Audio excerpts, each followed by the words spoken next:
everyone. Hello out there. And thank you for tuning in to episode 6 of season 2 of Edge of Legend. Everyone, you see a really good mug there that the Sidney showing off. Cinnamon rolls, not gender rolls. Yes. Excellent. Showing off my Valentine's Day candy smorgasbord that I picked off for myself and ate already all of it so far. Yay! Mine is the size of my face. Holy crap, yeah, it is. Wait. That's a big one.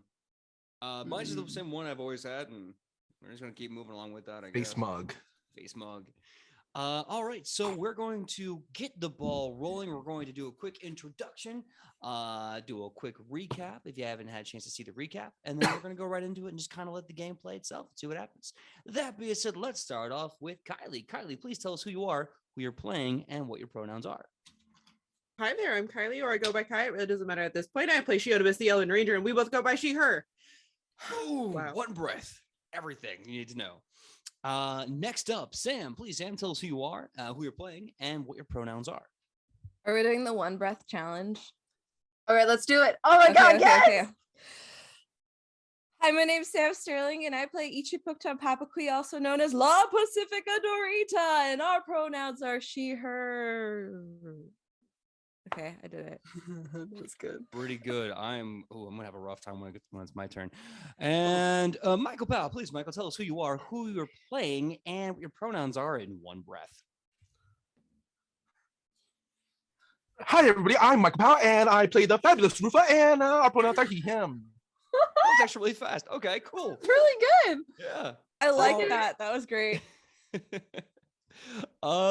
Sidney, you're next. Names, who are you, who you're playing, what's your pronouns? I'm nervous. Hi, my name is Cindy Rubino. I play Lona, the half of Cloister Cleric, and my pronouns are she, her. Excellent. Hold on, I need to take a minute. You started this, Kylie.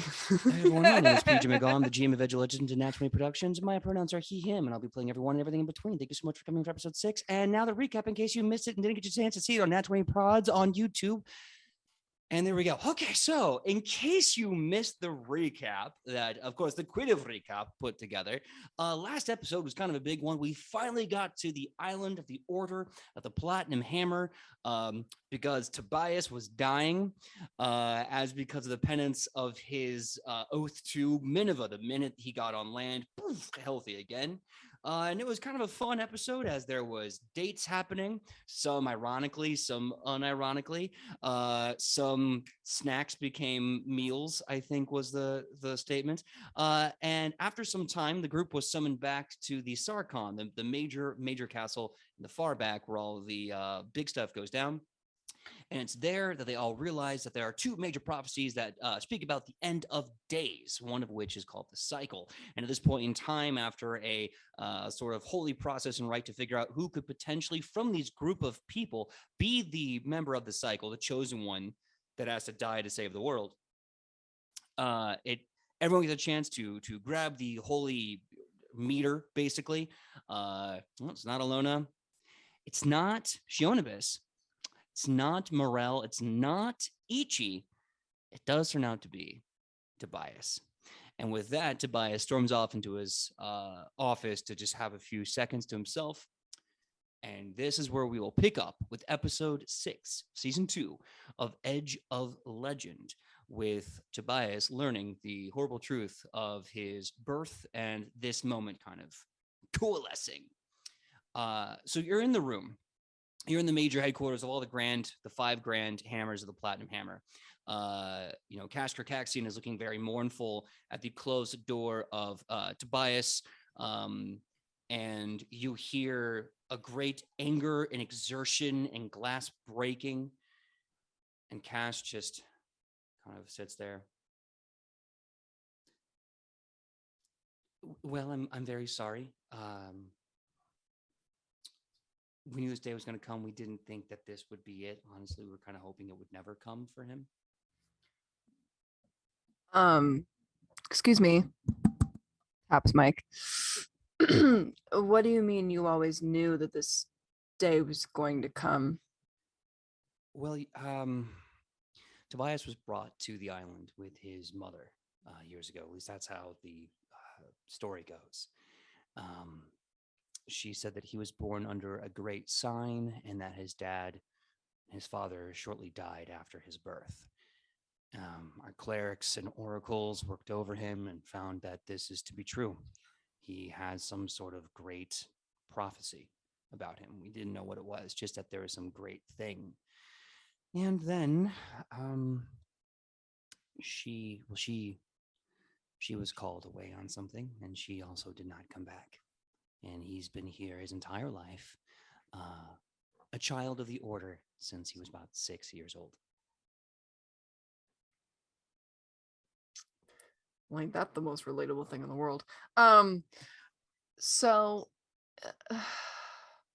okay, so you knew that he was born for greatness. Why did you have all of us grab the hammer when you knew that it was going to be him? We didn't know it was going to be him. We know that one of you talks directly to one of the ascended human beings that became a goddess. We figured that was probably a good sign of divinity and prophecy. We know one of you talks to the millions and millions of dead spirits that her culture cultivates for war beyond Armageddon. We know one of you, apparently, is the chosen scion of the god of the dead in Nubia. We know that one of you is, well, by all rights, should be dead, and we can't still figure out what the hell happened to the Akkadian that made him come back from death. And we know that one of you is marked by a god, a dragon god, and probably hasn't said anything for a long time. So if we're going to be quite frank, if I may be so frank, it really could be any one of you. Yeah, one we're of you- all weird. But isn't every group of friends have some weird shit going on? Oh man, there's so many TikTok references I'm going to make. I need to stop going on that app. It's corrupting my brain. Every group of friends has the every group Touched of- by dragon god. Ion of death. We gotta make one. Yeah. Yes, we do. Sweet hug puppy from the first goddess, death wrestler. Oh my god. Okay. Anyway, so Ilona Cash. Yeah. is gonna look at Rufa because she knows all the other ones. And then she looks at Rufa like, "Oh, you hate the gods, huh? You hate the gods? We're all messing around with the gods, and you're like, I hate gods." And I'm looking at she's just like, Rufus kind of looking at the architecture, going, "Ooh, this is very nice. This is very, very nice indeed." like you just got here before you did kind of. Okay, this is great. You broke sorry. Alona I'm broke. again. So many brokens at times. Broken times at Sarkon High. Anyway, PJ, what were you saying? No, Cash. So Cash just kind of says, yeah. So as you can tell, this is why we thought that any one of you could literally be the chosen one. Stands to reason. You know, that's a completely fair assumption to make. However, all right. Tobias is a chosen one. We get that. He's going to be a martyr. What exactly does that mean? That's the thing we're trying to figure out with the prophecies. If he's to be a martyr, why? What does he have to martyr from with? Elkosh has been doing some translations. If you'd like a copy of the written copy of the not metaphor. If you'd like a written copy of the prophecy, we can give that to you now. Yes, please. Okay, great.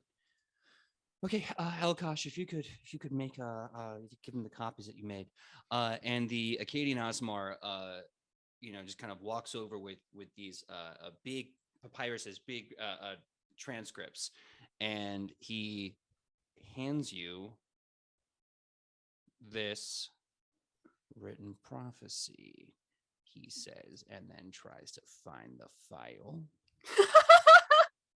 Yeah, buddy. Little look behind the curtain. So Files. theoretically, what we see is him going through a filing cabinet, just Mhm. like, it's not here. I just Yeah. had it. He's sitting there going like, I just had it. It was right here. Now where did I put it? Yes, that's right. Okay, found it. Great. Okay, and I'll just ping everyone at once. So if you look at our private Facebook chat, you have been sent Elkash's translation of the prophecy of the 9th cycle. Oh, we get our own lore packet. Oh, it's a document. It's wow. What's up, Michael? I was gonna say, I don't see it. In the group chat? Edge of Legend group chat? Oh! You're talking about the Facebook one. I was looking Yeah. here on the Zoom one. Oh no, so sorry. Ooh. I just dropped Ah, down the Zoom okay, chat cool. for the ease. Thank you. For your prophecy reading pleasure. Mhm. Oh wow. Well, it Alona. doesn't sound good. Alona, Yeah. will you do a dramatic reading of the prophecy? Okay.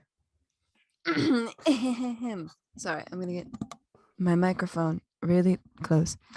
I can't tell what this sounds like, so I hope it doesn't sound like garbage, because I can't hear myself talk. The prophecy of the cycle 4, 9. It's 9. I can't read Roman numerals. No fault there. Thanks. When called, father bound, the child will go, great horizons, falling suns to hold up the sky never ending.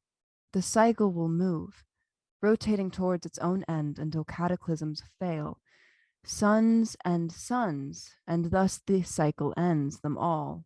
And the cycle, and the cycle, and the cycle, and the sun. What was destruction begets destruction undone. For this time when the horizon is high, call to the death the blood is nigh. Blood of kings, children lost and dead. Upon crystal horizons, falling suns and suns with broken heads. From the past buried and returned, false kings rise to the land where divinity mourned. Final standings beyond the well. A lie is teeming. Cycle ends by the few not fleeing. Seems to be a lot of dying in this prophecy. Not great. Not great. Not great. Yes, as we've said, we believe that this is a modern prophecy. So not quite entirely sure. And this, of course, is the most strict translation I can come up with. I don't want to get too artistic with it and then lose a potential detail. I have a question for you. Oh, of course, please. I love questions. If we had never read the prophecy, did anyone like potentially need to die? Is it like if you don't see the tree fall in the forest, it didn't happen kind of thing? Is this all your fault? Who could say? Sometimes prophecies exist as a warning, sometimes a promise. Maybe if Tobias were to die, whatever terrible thing the prophecy mentions won't happen. Maybe he'll die doing the prophecy. Maybe if, well, you see, I'm sorry, I get pontificated a little bit. Yes, I really can't say. Can I do a religion check on a specific part of this prophecy, maybe? Which part would you like to make a religion check on? Okay. From the past buried and returned, false kings rings to the land where divinity mourned. Final standings beyond the well. A lie is teeming. So to the land where divinity mourned, basically. Okay. Yeah, go ahead. Make a religion check. Okay. Cool. Great. Not great. Not bad. Let's see. Too many numbers. Too many.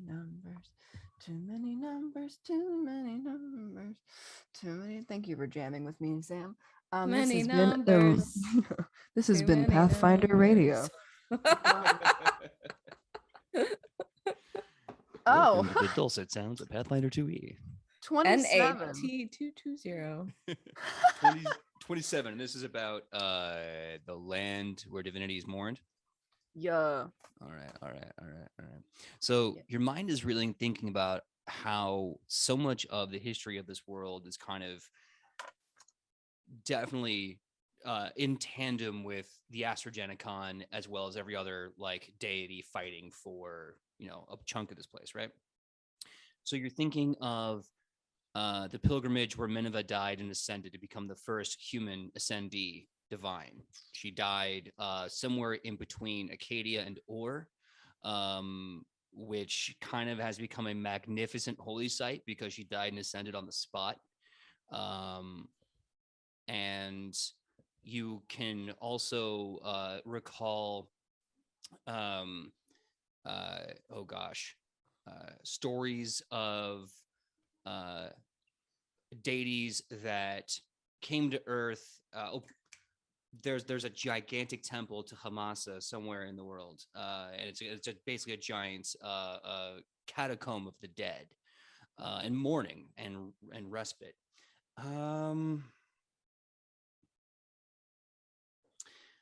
Right now, it's kind of difficult to think of other things.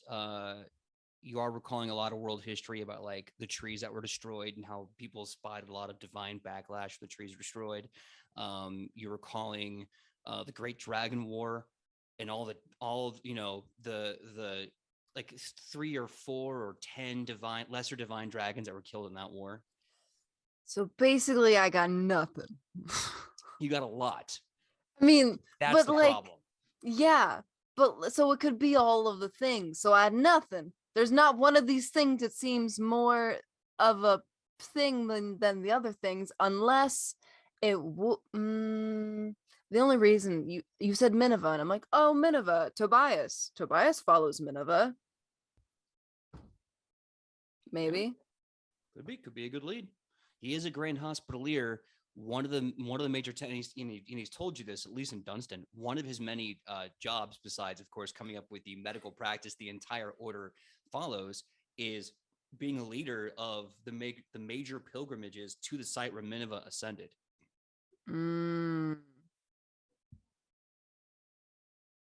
I mean, she did. Yeah, you said final stand, right? That's it. Final stand. Yeah. Final stand. Is there a well? They mentioned a well a lot. Is there a well in this place? You know what? Hold on. I think there's a well. Well. You can give me a. Don't shake your head at me, Kylie. Don't shake your head. Sam and I are having a good time with it. Being stupid. It's what I live for. Yes. So you can give me you can give me an incredibly hard religion check. So I think for your level, that's approximately 30. Damn. I can do it. I believe in myself. I have the power of coffee and anime on my side. Those are powerful. They are. I'm going to use a hero point. I don't care. Okay. I believe I'll make a pun later. Look, I am not so easily assuaged to just be pun and done. You have to earn it with genuine hilarity. I mean, I didn't get a hero point for my well comment. Case in point, I'm just saying. Okay, case in point. He's trying to make an example out of me. I don't like it. Okay. Doesn't make it. It's a 27 again. I rolled a 13 again. Okay. I literally looked at that number and I was like, is there another hero point that I could just... No, there's not. There's nothing. I'll give you this because a 27 is high and my brain was, if not, then this. So you think about it and you're racking your brain with all your religious knowledge. And you're like, there's like so many wells in all the different parts of the world where people draw water from. But why not just say half? Well is weird and well is capitalized in this on purpose. Do you have lore planes? No. Do you want to try Definitely and not. make a lower planes check? Okay. Now, anyone else, by the way, can help if you want to. I do have general improvisation, so I have a +2 to everything, which is great. Well, I have plus half my level to everything.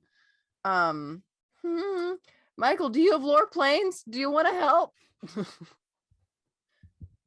I could help with actually. Can I just use just lore religion because I could give you a +4. Well, that's just it. Doing a religion check didn't work in this case. Oh, okay. So Yeah. I can now- can I just give a base lore check then? Yeah. Now, also remember, you have one of the third most powerful libraries in the world here at the Sarkon. If you want to do more research and get more information, you can go back to that library. Okay. Can I do this as we go back to the library? Sure, absolutely. Mm. Mm. Mm. Mm. Mm. Mm. Ilona trips on her way to the library. Got a nut one. Oh no! Ichi catches her. I rolled a catch Lona. All right. That's whatever. My athletics is like a 10, so that's like an 18. That's all right, right? Easily catch her. Easily. Yeah, yeah. And I say, Alona, it's okay. I can read. So I'm gonna help you in the library, okay? For those of you who like musical theater, there's literally a song from the musical She Loves Me called A Trip to the Library, and I think that's really funny. Anyway, Do you still want my my roll? I rolled a nat one. I don't think Okay. we're gonna I think this ship has sailed. But if you want to help me up, you can. I'll help Itchy help you up. Thanks. I'll grab the other side. I'll look at you both and pretend it never happened. Thank you in my brain. To the library. All right, you are back in the library after some walking. Now, just to check in, you're all together at the library, or do one of you kind of want to investigate somewhere else? Okay. You're once again greeted by Janelle Stokes, who adjusts her glasses and smiles at you and lisps across her gap-toothed smile right in her front. And she goes, "It's always great to see you guys again. Welcome back, you nerd words. So good to see you. So how can I help you? What are you looking for?"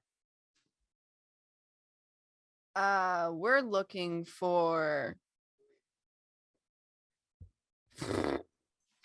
Great question. Go ahead, Michael. What I was going to ask, does the Edge of Legend world have a Dewey Decimal System? Yes, it does, actually. It's one of Falkland's many divine gifts to the world of Edge of Legend. Okay, I was wondering if I can just make a intelligence roll and figure out the Dewey Decimal System of what we need. Okay. So first of all, Janelle Stokes is so excited to go over the Dewey Decimal System with you. She's like, okay, so first, here's how we have a number system and a point system, and she is just so stoked. Yeah. I just realized something. What's that? My legal lore actually might help with this because this would be kind of like the researching part of going through like law books. Can I say that? If you can read a law book, you can Dewey read Decimal? any book. If you could read a law book, you could read in any book. Dodge a wrench, you can dodge a ball. Maybe half. I use half of my bonus on that proficient then. I'm only going to say no because I know there is Okay. things like library lore and things like that. Okay. But if you want to do like a general lore with a +4, Okay. because Janelle Stokes is literally going over Falkland's designed decimal system. Let's see. 1 second. Math. +4. And then plus my intelligence bonus. I get intelligence bonus on this, right? Yeah. Okay. Oh, I'll do this later. I'll do it later. Right now it's just 25. 25? Okay. So you're looking for what exactly? Are you just trying to learn the Dewey Decimal System, or? Trying to figure out the Dewey Decimal System of what we're looking for when it comes to the whole well thing. Sure. Like, Well, you're would gonna it you're gonna be need something G? specific. So how about this? Yeah. I'll say that for learning the Dewey Decimal System, everyone who's doing research gets a +2 whatever check they're doing while they're investigating. I love that. I was gonna say maybe there's a book on famous wells in the world. Famous Oh! wells. Can Ichi use her gladiator lore to remember any cultures that may have kicked their enemies into a well and then pull books from those cultures? Because she would know. Yes, you can do that. Okay. Okay. So Ichi's got wells. Rufa, what are you looking at? The wells that people weren't kicked into. Shionabis, We got it covered between the two of us. Yeah. Shionabis, do you want to help me look at planes? Sure. Yeah, sure. Why not? Okay. Can I look at planes? Yes. If you guys want to, you know what? Let's go with the wells first. Ichi, what was your role? Do I get that bonus from Rufa's learning the Dewey Decimal System? That was 2? Absolutely. +2, yes. It's 27. 27. Ooh. Well, you're gonna hate me for this, but you find a Well. book called Well, A History of Wells and the Violence That They Create. And you see that throughout the 10, 20,000 years of history on this planet, that there has been a lot of tactical advantages to kicking a person in the chest and having them drop down a very long well. You also have stories about different like fae and other creatures being trapped in wells, spirits being trapped in wells as well. I think we've said that word more times than needs to be said. But you did learn a really great method. So if you make a note of this, because I will definitely not remember, Sam, you get a +2 whenever you're making an attack or an athletics check to knock someone into a well.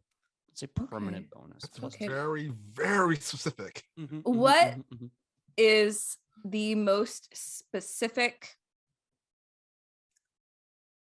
name of a city that had a well kicking incident?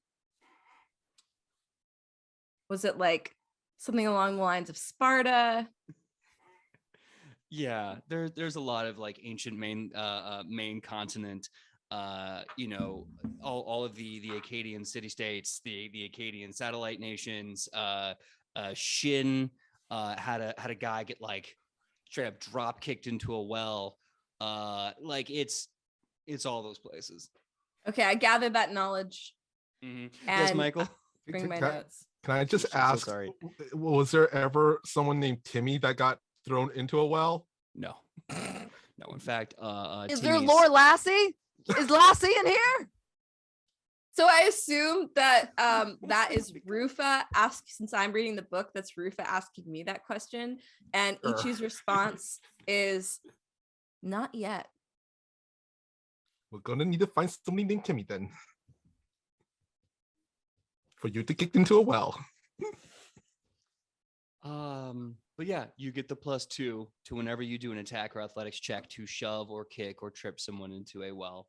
I don't know when you're going to ever use that. I say that knowing full well that at some point you're going to expertly execute that, and I will remember this day and I will laugh. Michael, you were looking for People who didn't get kicked into the well. people who didn't kick. You find a list of everyone that's ever been alive ever, except for everyone that was kicked into a well. Yeah. Especially if it's by somebody named H.G. Wells. Good Lord. Okay, No. I get it. We're pun fishing. No dice. I had to. The bar was set very high. You're playing the game, man. Playing the game. Okay, that being said, now I want to get to the people looking at the lore planes. So if you don't have lore planes, you can make a general lore check. You can roll to aid each other. Okay. Will help me. No. Nope. I'm No. really stressed. I'm just real stressed about Tobias. It's To be fine. fair, you just went on a date. Now you found out your date's gonna die, and this is just kind of how it Shonabis' seems to life be a goes. common trend. Yeah, you got really not great taste. I mean, Awesome Rob's pretty cool. He at least loves you a lot. Oh, that's It's good fine. though. So wait, I get a +2 plus my already +2 plus the emotional support of Shonabis. Just yeah, she's just I'm reading so fast. Her thumbs are so up. So, I'm sorry, I'm just 23. imagining Shionabis like doing this in the corner while you're flipping at like halftime shutter speed. No, let's be real. She like has a drink and it's just like, you're doing great. Keep it up, kid. Yes, Let's be I real. will. Where'd You she get the said- drink? Nobody knows. Doesn't You matter. said Don't talk 20 about it. You're gonna talk about it.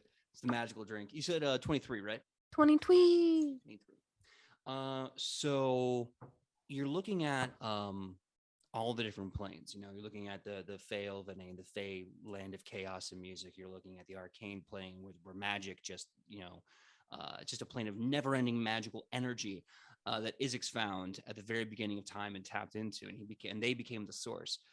You then find something interesting. The only uppercase W well exists on the plane of the dead, the plane of death, and it is the soul well. It is this described as this collection of all living will that is removed from life, either by death or by magic, and it goes as well as a collection source, power source, if you will.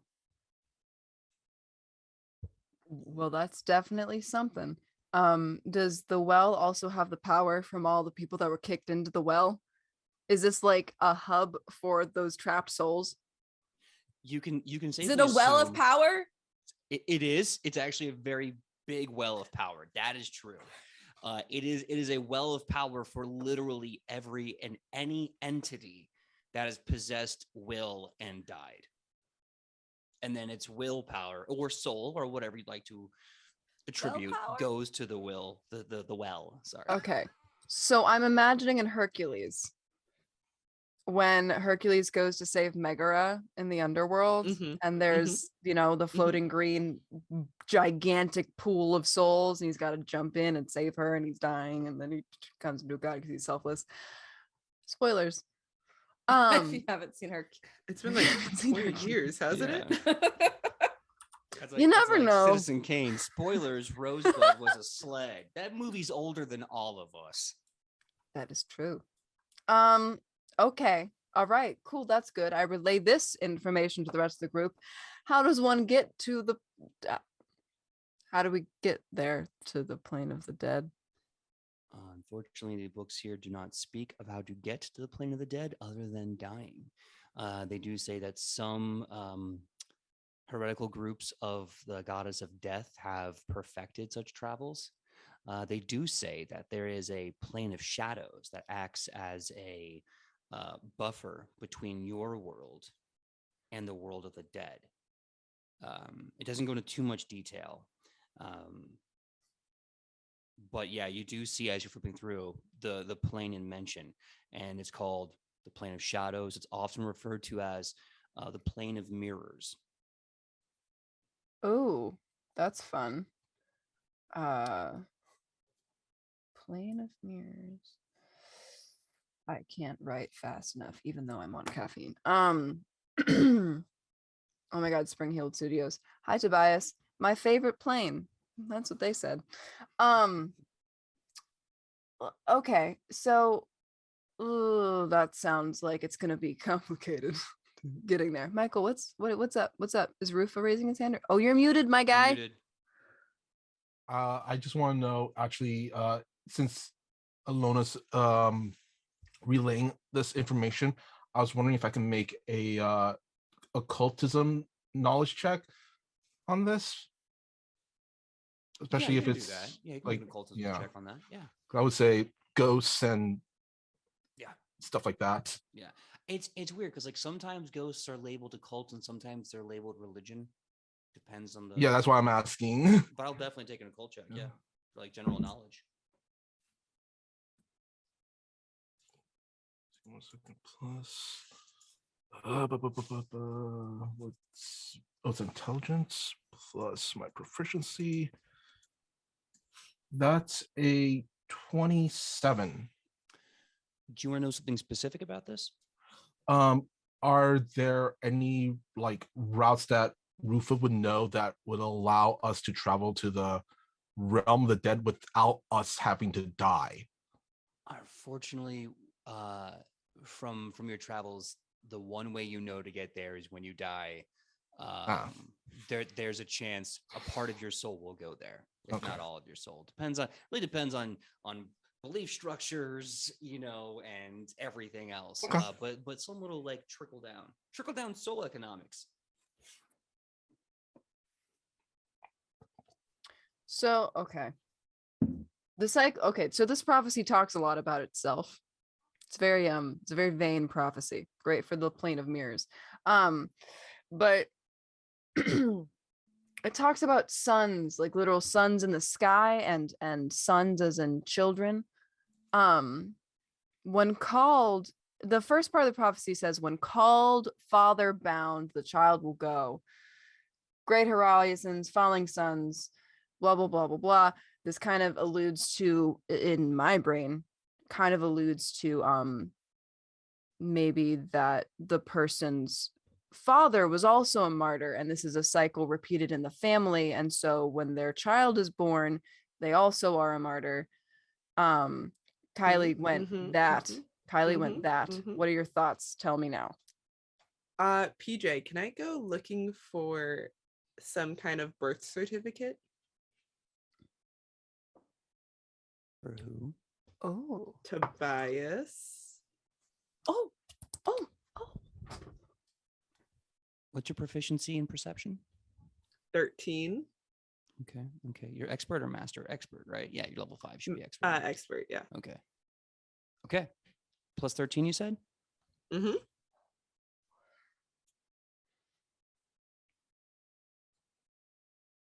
Yes, you can roll it. This is exciting. He's a Scorpio. 29. 29. Okay. So, you're looking around for legal documentation they have. And of course, with IODEX being one of the big 3 that's in this library, they keep a ton of legal documents here. And you do happen to see there is a bunch of,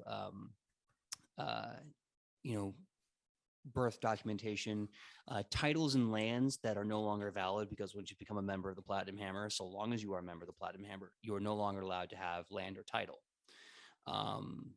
But you do see signed at a time period that would just about be when Tobias was 6 and was brought here, a birth certificate for one Toby Raphaelis. I'm gonna make so much fun of him. Is there a both mother and father name on it? There's only a mother name, but it does not have the last name Raphaelis. Give it to me. Give it to me straight. Okay. So, the name, Toby Raphaelis. And then on the mother's name, it says Marguerite Dominus. Oh.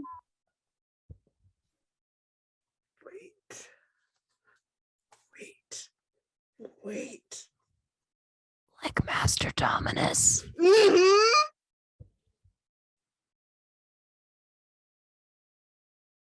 Dun dun dun.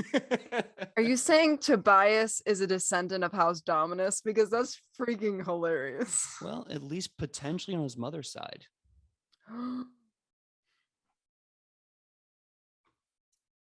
Oh, I don't know if they'd have any records about her. My next question would be, can I go look at wedding documents So me have being in the Platinum Hammer before, would I know if you have to hand over documents like upon entry to the country, like No. legal documents, nothing like that? Okay, then No. that doesn't help me. If you're there for trade and barter and whatever, they don't care. If you're a citizen, they know. So they're not too worried about proper identification. And they said Tobias was dropped there when he was 6 at the Yeah, temple. he was brought with his mother, and then by the time he was 6, she left.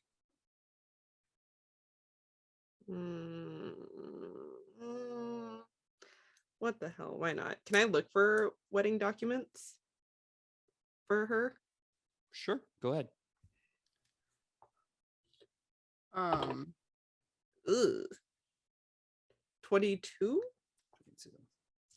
The only thing you find is that very little documentation about Margaret Dominus. You do see a mother Dominus who was a cleric of Nineveh, but then they stamped her as deceased in action sometime around the year that Tobias would have been about 6.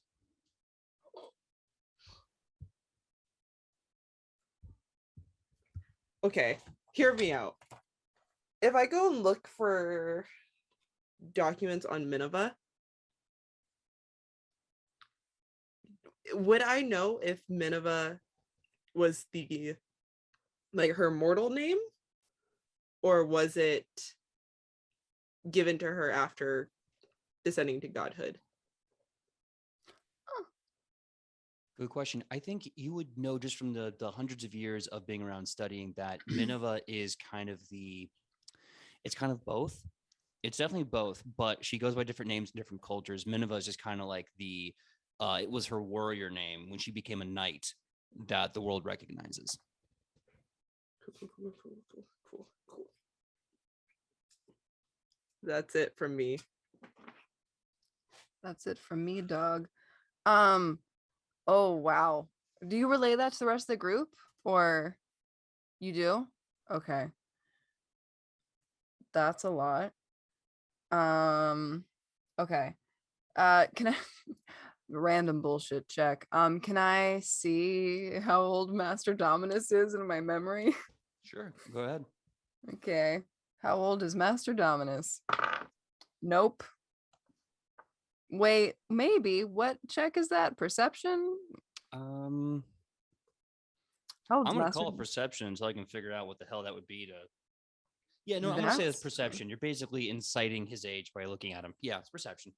Okay, it's a 22. 22. You kind of remember he was one of the younger senatori, but because he had so much life in the university and so much time, like learning to hunt and camp, and of course more time with economics, you can probably surmise he's about somewhere in his early to mid 30s. And how old's Tobias? Mid 20s. So it could be said. Okay. So it could be said that Master Dominus might have known Tobias's mom if, that part of the family was close, if they are in fact related. That would be an interesting thing to follow up on. I'm writing it down. Maybe.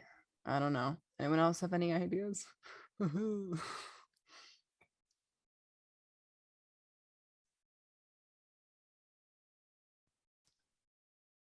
Remind me where Master Dominus is in space-time. Just in space. Master. Go ahead. Oh, please no, please go. I'm just gonna say, as far as I know, he's still running court or running the government back in Adolphon Prime. I don't know where Adolphon Prime is in relationship to here because I don't remember on the map where we put it. Yeah, how close is that? You are about, I'd say maybe about 3 to 5 days boat journey southwest from the island to get to the eastern shore of Adolphon Prime, Ironically, the closest thing would probably be the dock at. The closest place would be the dock at Cobbledale. PJ, would I know when Minerva ascended? Yes. You would know that she ascended 10,000 years ago, sometime around one of the first kings of Acadia. Okay. Cool. Thank you. All right. So his mom is a master is not a master dominus, is a member of the dominus family, maybe. Are there records of that name just in general? Like, did I miss? We already checked to see if there was a family tree. Did I miss that? For Did we the check Dominus that? family? Yeah, if the Platinum Hammer would have records on a Dominus family tree. Because- yeah. You can give me a perception check. Okay. Because maybe she's not alive, but maybe Tobias's grandparents are. Oh dear. Okay. That's not super great. It's not super great. It's not the worst though, because thank God perception is high. It's a dirty 20. 20. Okay. Yeah, no, you can't seem to find any familial documentation that leads off the island. A lot of the family documentation here is for families that live on or were born on the island. I was wondering if Rufa could actually cross-check the legal papers of the Dominus family and cross-check that with Tobias's, and cross-reference anything mentioned of Tobias's bloodline and stuff like that. Could you say it one more time? Actually, I was wondering if I could use my legal lore to essentially follow the money, to and have that cross-reference with anything that would relate back to Tobias or his mother. I can tell you right now, again, the issue with being a member of the Platinum Hammer is that you are no longer allowed to have title or land anywhere. So a lot of the documentation just explains the bare minimum of legality. As far as the Dominus family, again, nothing here, but you kind of know loosely that they are one of the big families of Adolphon Prime. Well, one of the hundreds of big families of the Senate. Well, then maybe not follow the money. Then what about if we just go through legal documentation of cross-referencing? I'm blanking. What was Tobias's character's last name again? Raphaelis. Raphaelis, with cross-checking that with Dominus when it comes to just anything related to legal. If you want to look into the Raphaelis last name, go ahead and give me a society check. Okay. Ooh. I wonder if he's like stupid famous, besides the fact that he was born to die apparently on this island, which is not a great childhood. Before I say my number, can I want to specifically say that I'm cross-referencing it also with the Dominus name as well? It wouldn't really cross-reference. Okay. It's two different families. But what you can, what's the number? I got a 29. 29. The only mention of House Raphaelis that you see is a retired document, deceased in action, of one Tobit Raphaelis, former champion of Or and member of the Platinum Hammer. How do you spell that? Tobit? Yeah. Tobit. What an unfortunate name. I mean, you never know. It could be, that era's John. I don't know, man. I'm from Or. I've never heard no Tobit. But it could be worse. It could be Jeremy. Let's be real. it could Add be it to another one. Jeremy. I would have been a twist. Can you imagine if he was son of a Jeremy? What a I I shame. think this whole world is a lie. First name Jeremy, last name Jeremy. God, what's that one Jeremy. movie with Tim? Was it Carrie? Where Where he thought he was he's in a TV show. He didn't know Oh, it. Truman Show. Yeah, Truman Show. Yeah. Depresso. Depresso, Okay, so Tobit from Orr. Yep. Tobit Raphaelis from Orr. And you said he was a follower of who? Or Well, did you? well, didn't say, but he was a paladin from Orr. Oh, okay. Yeah. Tobit or Paladin. Yeah, they Cool, would cool, definitely they would definitely say they would definitely mark that on his documentation. He was absolutely a paladin of Azamat. Ooh, and I did catch Tobias that one time praying to Azamat. You also note that he was under consideration to be a potential member of the Order of the Emerald Flame. What? Really? Tobit? Mm-hmm. Oh, this is fun. I just realized we've just been doing a lot of these lore check, and I just had an idea. What's up? I was wondering if I could look up Tobit's military records with warfare lore. Absolutely. With warfare lore, I'll allow it. That okay? Yeah, absolutely. Not bad. Teehee. Plus 14. That's a 31. Jesus. That's a high Anything one. intelligent, anything related to intelligence, I'm pretty good at. I'm just gonna say that. Do you want something specific? Because I don't want to rattle a whole bunch of unnecessary stuff off for you guys and waste your time. Do you want something specific? You know what? For now, let's just go with what we're researching into. Okay. A lot of it adds up. He passed the local military of Orr at a young child. Was part of the specialized commando units that they have there. He was ordained shortly thereafter, dedicated to Azamat as a young man. And then there's kind of this big gap in his record. He comes back, tries to apply for the Order of the Emerald Flame, doesn't pass his trial. Another gap in his service record. Officially declares wife and child. And then a few years after his child is born, he dies in mysterious circumstances. Go ahead, Michael. Okay. I was going to ask, is it an actual gap, or is it like military blackout redacted gap? Gap. There's giant patches where there's just no documentation as to his terms of service. Question also unrelated. I found coffee grounds in my ear. So it was a real Thank you mess for in the coffee sharing. shop today. Thank you. I didn't need to know that. I mean, I did, as in positive. Thank you. It's a good Of experience. course. Okay, so when did this guy pass away? He passed away probably about the time Tobias was born. Within the same year, if not. So this is Tobias's dad. This or could be Tobias's dad. Tobias's dad. I'm writing that down. I wonder if Tobias has ever actually done this research into his family like that, or if he knew at all. You have to ask him.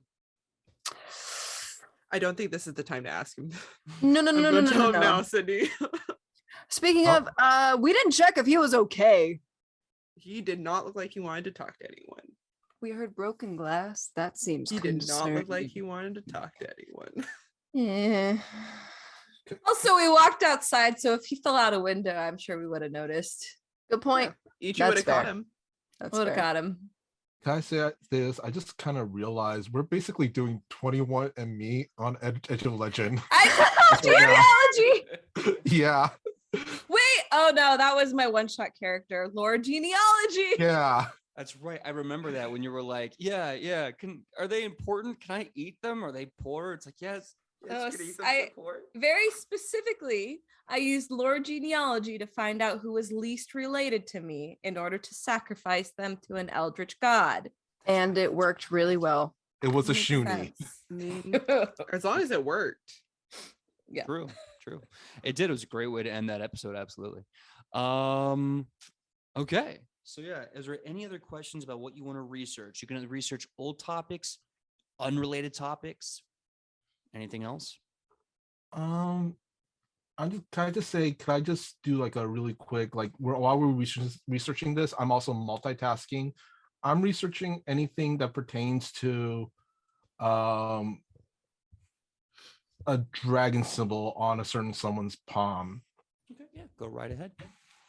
What would I roll for that? You could give me a Shin? religion check, or lore shin, lore dragons, lore anything that you feel is appropriate that's not legal or warfare lore, because it's not really real. I was going to say related. I do have shin lore.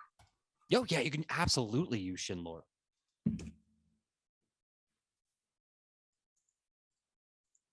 Plus 12, 25. 25. Okay, and you're comparing that symbol to what you see in the books, correct? Yeah. Okay. So looking around, there we go. Looking through the book, you flip through it for a bit until finally you land on a symbol that looks about as close as it's going to get to this symbol that you see.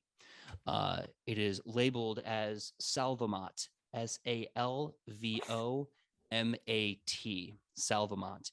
And she is the dragon god of survival and instinct.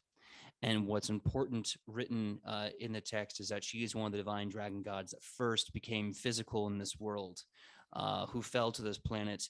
And some say she is the actual land with which that the Shin, Oriyasu, Kokujo, all of people reside upon. They reside upon her back and body, and that she taught her people how to live off the land, how to survive, how to fight, how to hunt, and also kind of taught them about the divine dragons, all of them, and how all of them care for them.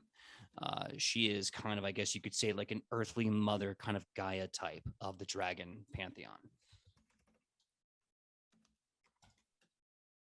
You keep going on. I'm typing everything you're saying. No, that's okay. I think I've given enough. I don't want to overload. Yeah. No, I'm saying you could continue on with everything else. I'm just. Oh, I'm so sorry. Yeah. So that is freaking cool and exciting lore. What does that have to do with Tobias? I'm sorry. Oh, it's okay. No, while you were doing the research, Rufa was also looking into some personal side research. Multitasking. Multitasking, right? Being sneaky and mysterious. Yeah. All right. So we have deciphered. Okay, so we figured out that Tobias has a dad. It's this guy from Orr. He died. That's unfortunate, and his mom died too. Is there anything about his death that was special? Because the cycle prophecy is literally, it says, when called, father bound, the child will go, great horizons, falling suns, old of the sky, never ending, the cycle will move, blah, blah, blah, blah, blah, suns and suns, as we said earlier. So they need the son of this guy, who's probably Tobias, to end the cycle, which means ending the sun, which means ending Tobias. So how did his dad die? The military record does show that he died of mysterious causes while in duty.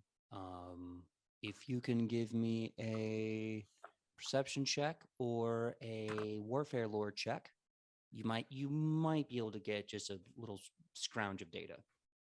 Can I assist on perception? Me too. Yeah. Can I help with my warfare lore? Absolutely. Yes, please. Help me, please. Help. Assistance. 25 for assist. 26 assist. I'm still adding. Listen, at this point, we better get all the answer outright, because that's a 32. I got a 29, which if it does succeed, gives her a +4. Damn. That's freaking wild. You find like a note stuck in somewhere that just says, Yeah, here's your... cooperative nature is actually a really, really sort of powerful feat to take at level 1 for humans. So Sidney, Uh-huh. you start looking and you look all over. You're trying to find more details about military operations and all these kind of things leading around the time of when Tobit Raphaels probably went off and died of mysterious causes. It's about this time that you realize within this library there's a very unusual collection of bricks and mortar that does not appear flesh. It was added later. You hit my DC, my hidden DC. You have unlocked a secret door in the Sarkon's Grand Library. Secret tunnel through the library. Now, the As an question is- actual, sorry. The question is, do you go through that door? Oh my god, yeah. Okay. If you- Thought I'd ask. Before, can I ask, can I put in before we actually go through the door, like a suspicious door that we just discovered that was hidden? Can I just check for traps at the entrance first? In the holiest building in the planet. Yeah, We need a Yes, you distraction. go Valid. right ahead. like this is just me being naturally suspicious of anything that's secret. That's so excited I cracked my neck. That's a 22. Ooh. There are no traps. Okay, cool. Rufa gets his thumbs up. Can I just say, as an out of life book nerd as well, finding a secret tunnel in the library is like my dream. So thanks, TTRPGs. I also want to point out, as someone also who's seen National Treasure way too many times. Yeah, there's another reason why I want to check for traps. So you open the door. It's one of those things where you put some pressure on it and you can actually feel the wall kind of slide back like it's hitting a coil. You can start to move it across this track and the coil releases it once it's safely recessed into the building structure. You see a staircase going down, long staircase going down. Old dwarven and Akkadian runes with torches, keeping the light on all the way down to the bottom.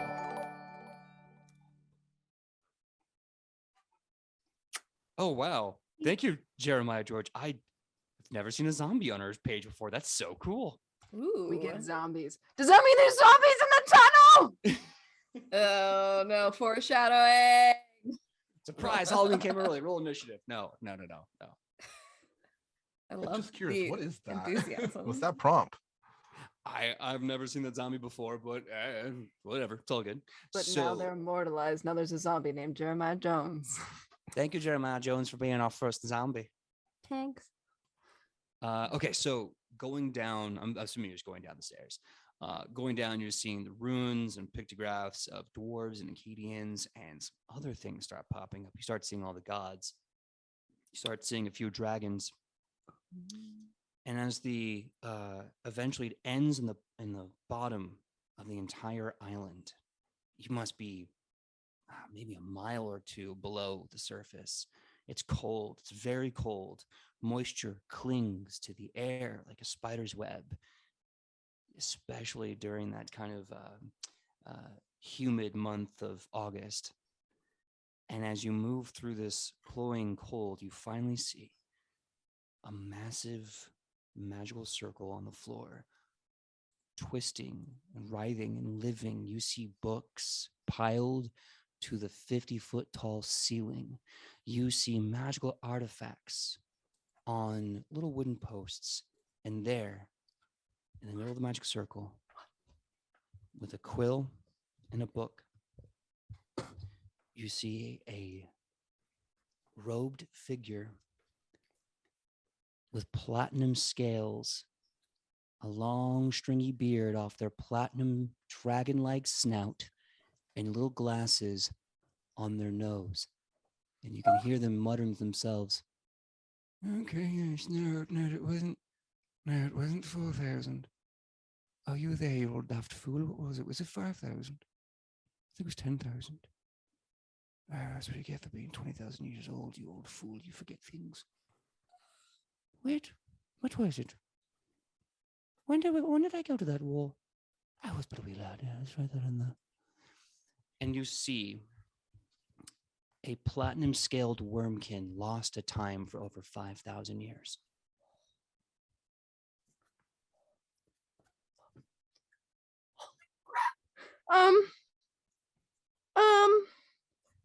Who's the best at diplomacy? I really want to be friends with that dragon. Okay. Shonibus and Rufa, are you willing to tag team this? Because I really want to be friends with that dragon. Also, I just want to You- say, oh, sorry. I was gonna say it. The only thing that comes to mind is a TikTok. It's like, "Sup, little bitch." That's the only thing I can think of currently. Could be the move. I'm just saying. Go I- Wolves. Could be the move. I'm thinking Indiana Jones on my end. Oh yeah. No, Reapsaki in the chat earlier says, only the penitent man shall pass, which Yeah. is just chef's kiss. Anyway, okay. Rufa just kind of goes, "Hello, hi."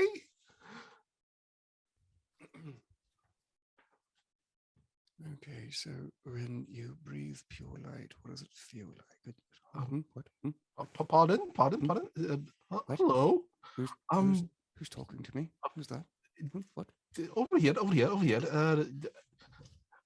This one is Rufa, and we have Alona, Itchy, and Chonabus here. We apparently has found your lovely office. Oh my! You're not supposed to be in here. You're not Cash. She's a tiefling. What's going on in here? Do I need to call the guards? I'm sure the Grand Sentinel would love to extradite you. We're here There's to no- learn. I Nailed can it. read.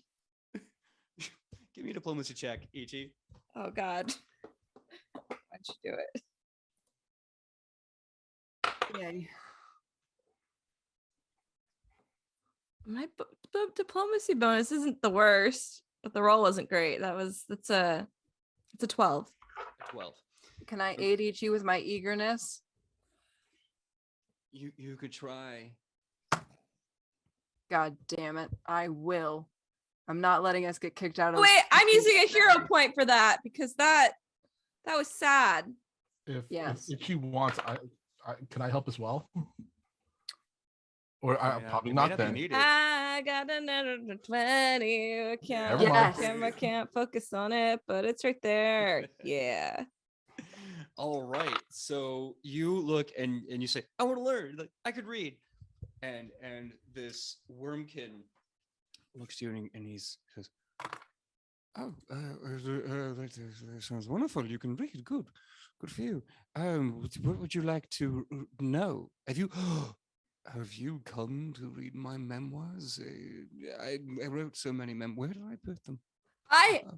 I personally have come to read your memoirs because I've heard so many good things along the grapevine.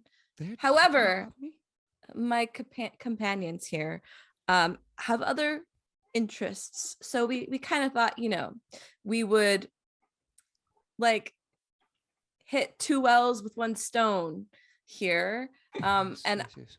and I would read your memoirs, and maybe you could help them with the information they're looking for.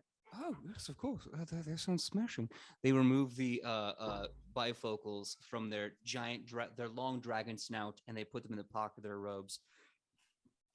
You see them start to kind of roll their back up, and you see that this old, very old grandpa dragon is a lot taller than you first thought. And he's, oh yes, I'd love to, sure. I recommend if you're going to read my memoirs, start at the bottom of the one all the way to the right. Those are the first couple of years of our existence. And then go from there. It's over there. Mm-hmm. I'm gonna get to it. And now talk to these folks because they're scholars. Oh yes. Who are you again? Me? oh, Them? Yes, a little one with the passion for the reading. Who are you again? Oh, Ichi. I am Ichi. Oh, Paktan. Papakui. Not Pacifica oh. Dorita. But like, I don't know if you watch wrestling, like I do that. What's a wrestling? I'll teach it to you eventually once I finish your memoirs. Oh, okay, all right. Well, bye, Kimmy. All right. So who? Right. Who wants to talk to? Who wants to talk to old Tannen next? I'm very excited to have company. Michael, yeah. I just have a question out of character. Is this person like size of a just a really tall person with dragon features, or actual dragon that's super big? I'm just trying to get the scale. Like, no pun intended. No pun intended. So okay. they're definitely the size of a taller than normal person. You can say he runs a gamut between like maybe 6'4" and 6'10". As far as actual body is concerned, what cases do you have currently open? Green King, and it was, well, I guess I never, it was the whole thing when we were in why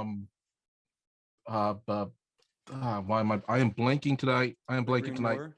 When we were in the desert. Mm, Oh, that's right. Okay. Yeah. All right. I mean, I would like to change that one to our current case, but I just haven't had the opportunity. That's fine. That's absolutely fine. I'll tell you what, give me a warfare lore. Okay. You won't get any bonuses from Okay. having a case open. Okay.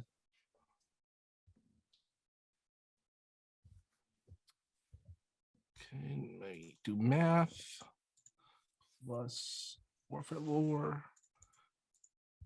Wait, okay, that's not right. That is not, I did not, I see plus, okay, that's better. For some reason, originally when I added, I got 58. I was like, no, that's not right. That's not right. It was 29. Okay.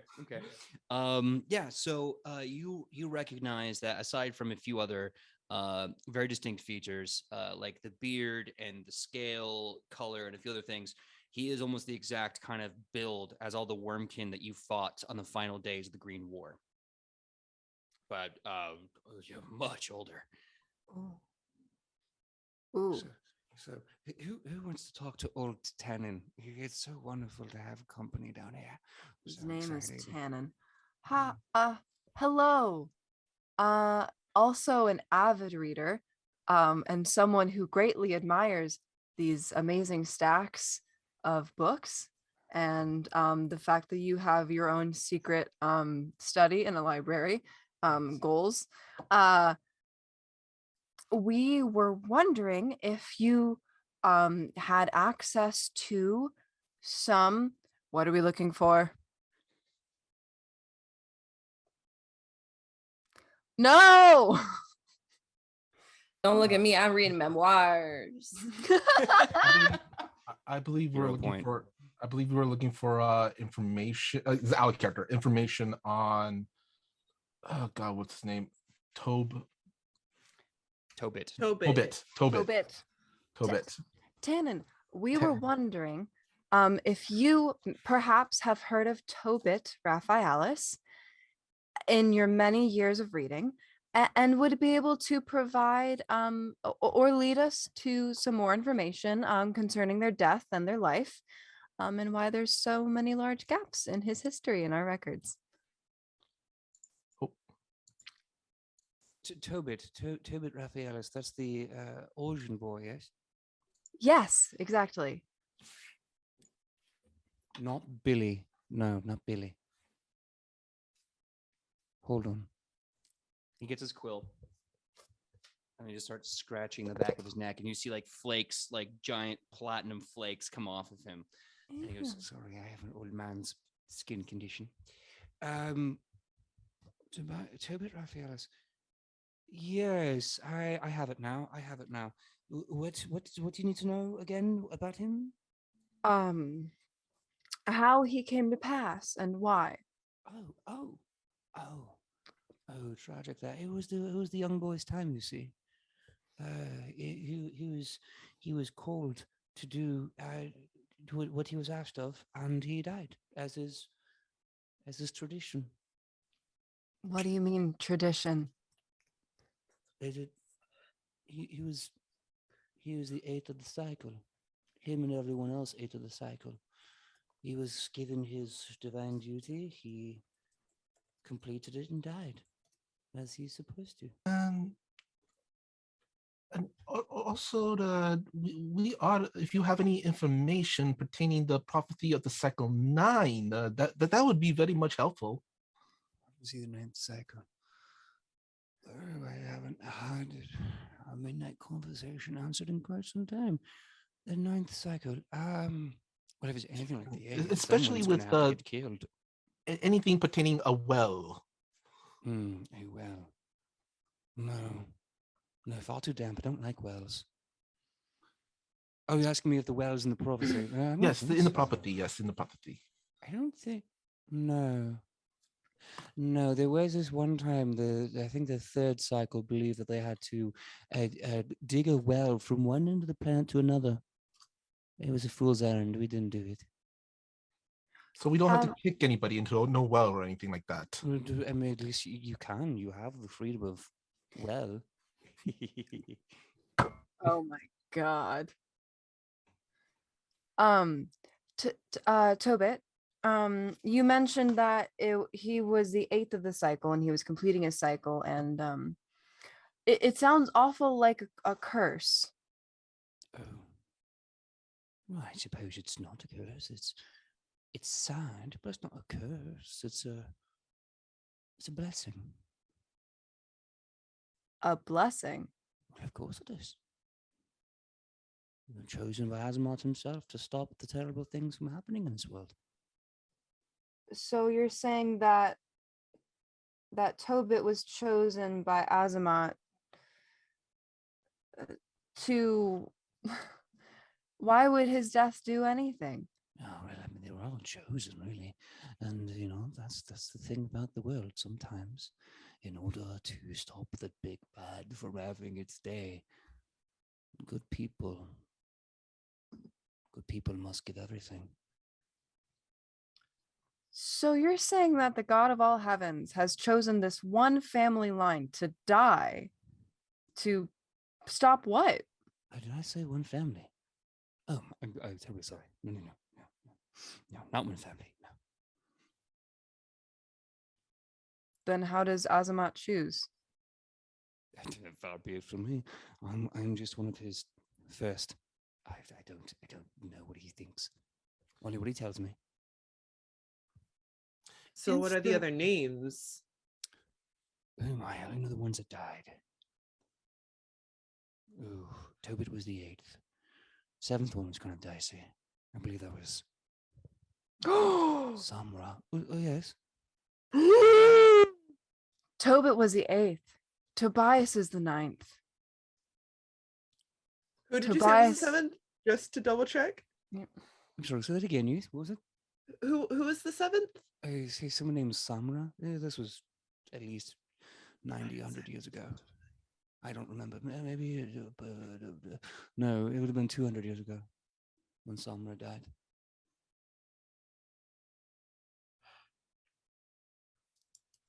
Oh no. The cycle ends with Tobias.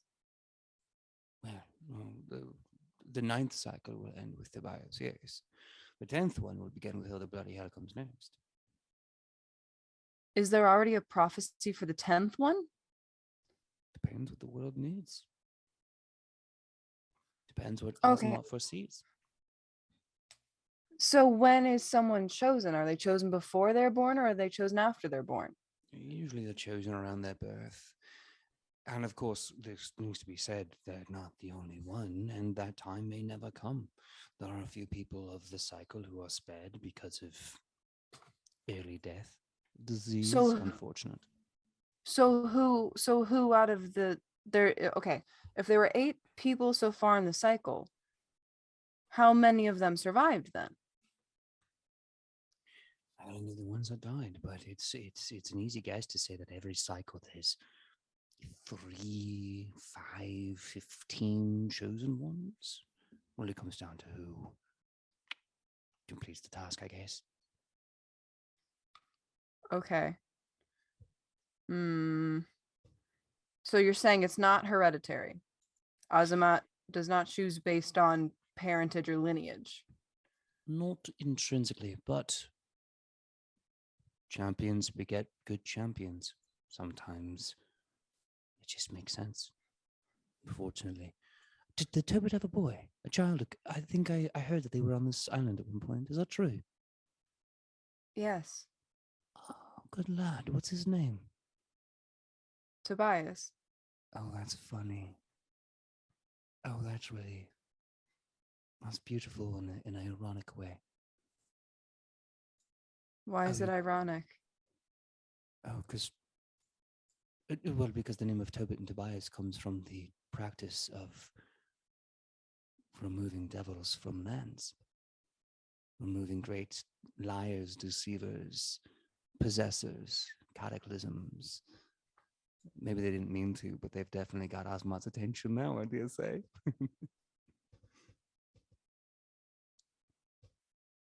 Oops.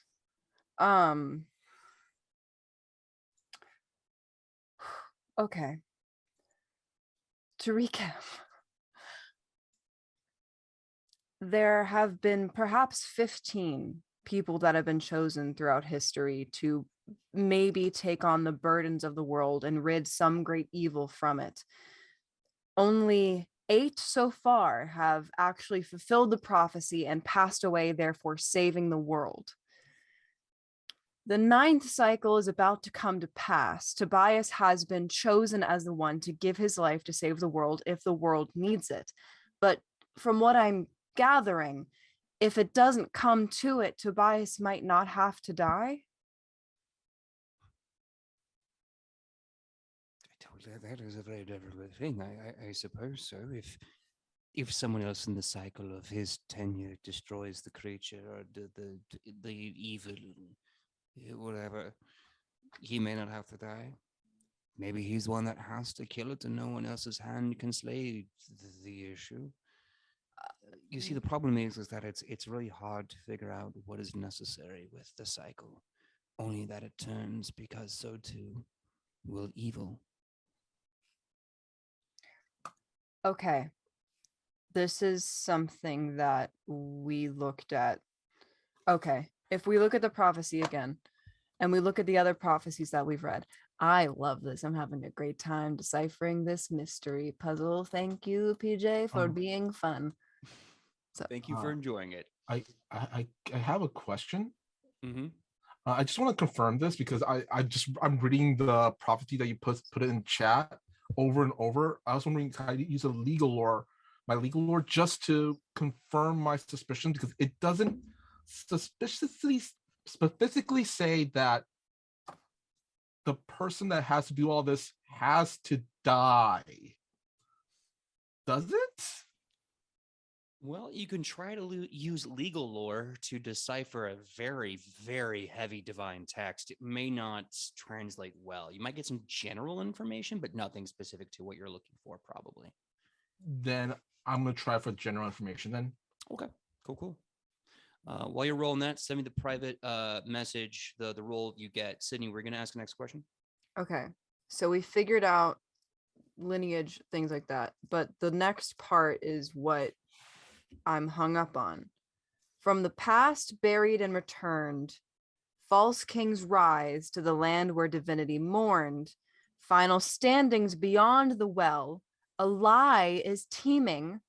Cycle ends by the few not fleeing. Okay, so if you look at the other prophecies, that thank God I take notes. So if we look at the other prophecies that we looked at, the one of the prophecies that we researched in the library was called The Last Lie. And apparently long ago, there was a beast that the gods themselves could not kill, so they sealed the beast away, lost to time. You will not speak of that ever again. We don't speak of the beast that was sealed. We do not do that. I was there when the final seal was closed. The beast's promise. We don't speak of it. Was the beast sealed under a well? No.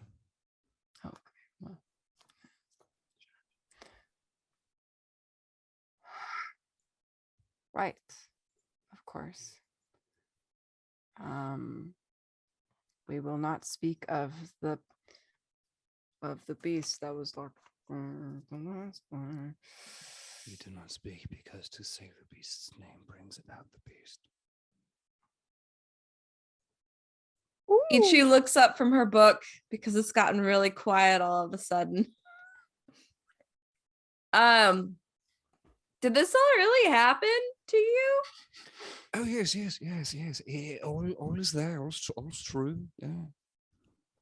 I was there. If you want the special details, give me some meat and I'll paint you a picture. Oh, And yes. is this right? Did you really invent the grilled cheese sandwich? I did, yes. Okay, so funny story. There I was, right? We were on a long journey to go kill the first lesser devil that crossed the looking glass. And I remember we were very hungry. And I looked to the cookie and I said, Cookie, what do you have to eat? And they said, all I have are these loaves of bread. We have no meat, but we have cheese. And I said, will do. And then I put it on a stone and I breathed my breath of light upon it. And then it melted and it was gooey and delicious. And to this day, you have meat, I think, for the grilled of cheeses. You're very welcome. I'm very proud of that one. He gets out his Pfeifels and just kind of... It's like I'm meeting a celebrity. This is great. I want to keep reading. Alona, you look concerned. Get back to whatever that is doing that to you. All right.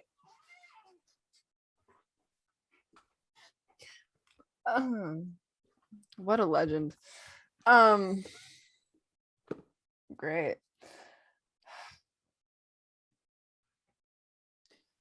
Maybe the beast likes grilled cheese. I hope not. He doesn't deserve the grilled cheese, the beast. Wow, you must have done something really horrible if he doesn't deserve grilled cheese. Okay. All right. So far, to recap again,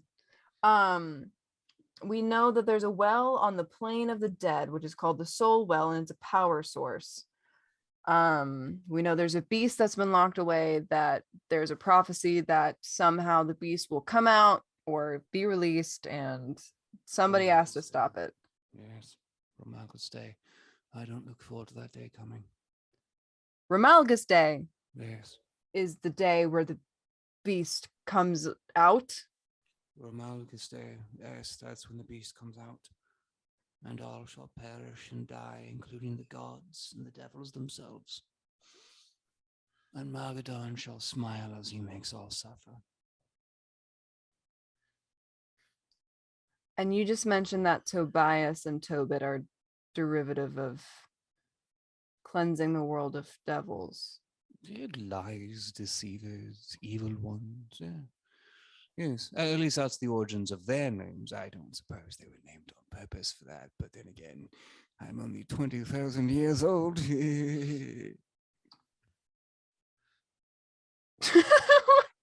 Sorry. This is an old man laugh. I don't know how to laugh like an old man. I'm not there yet. Okay. All right. Somebody help my caffeinated brain. I'm running around in circles at this point in time.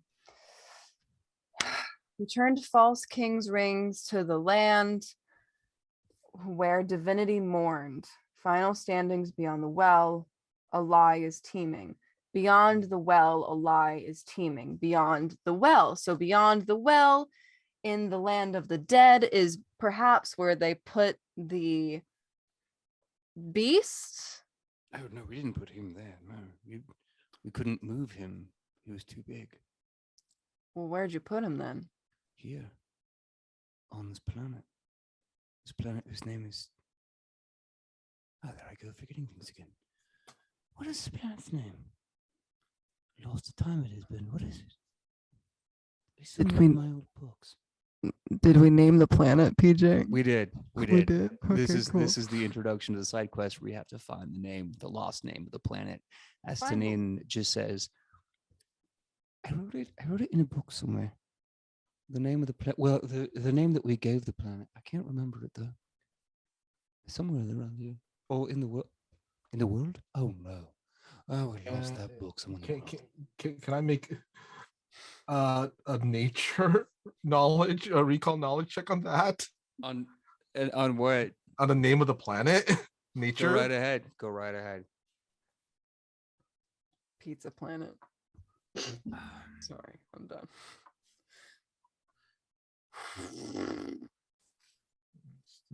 Plus 21.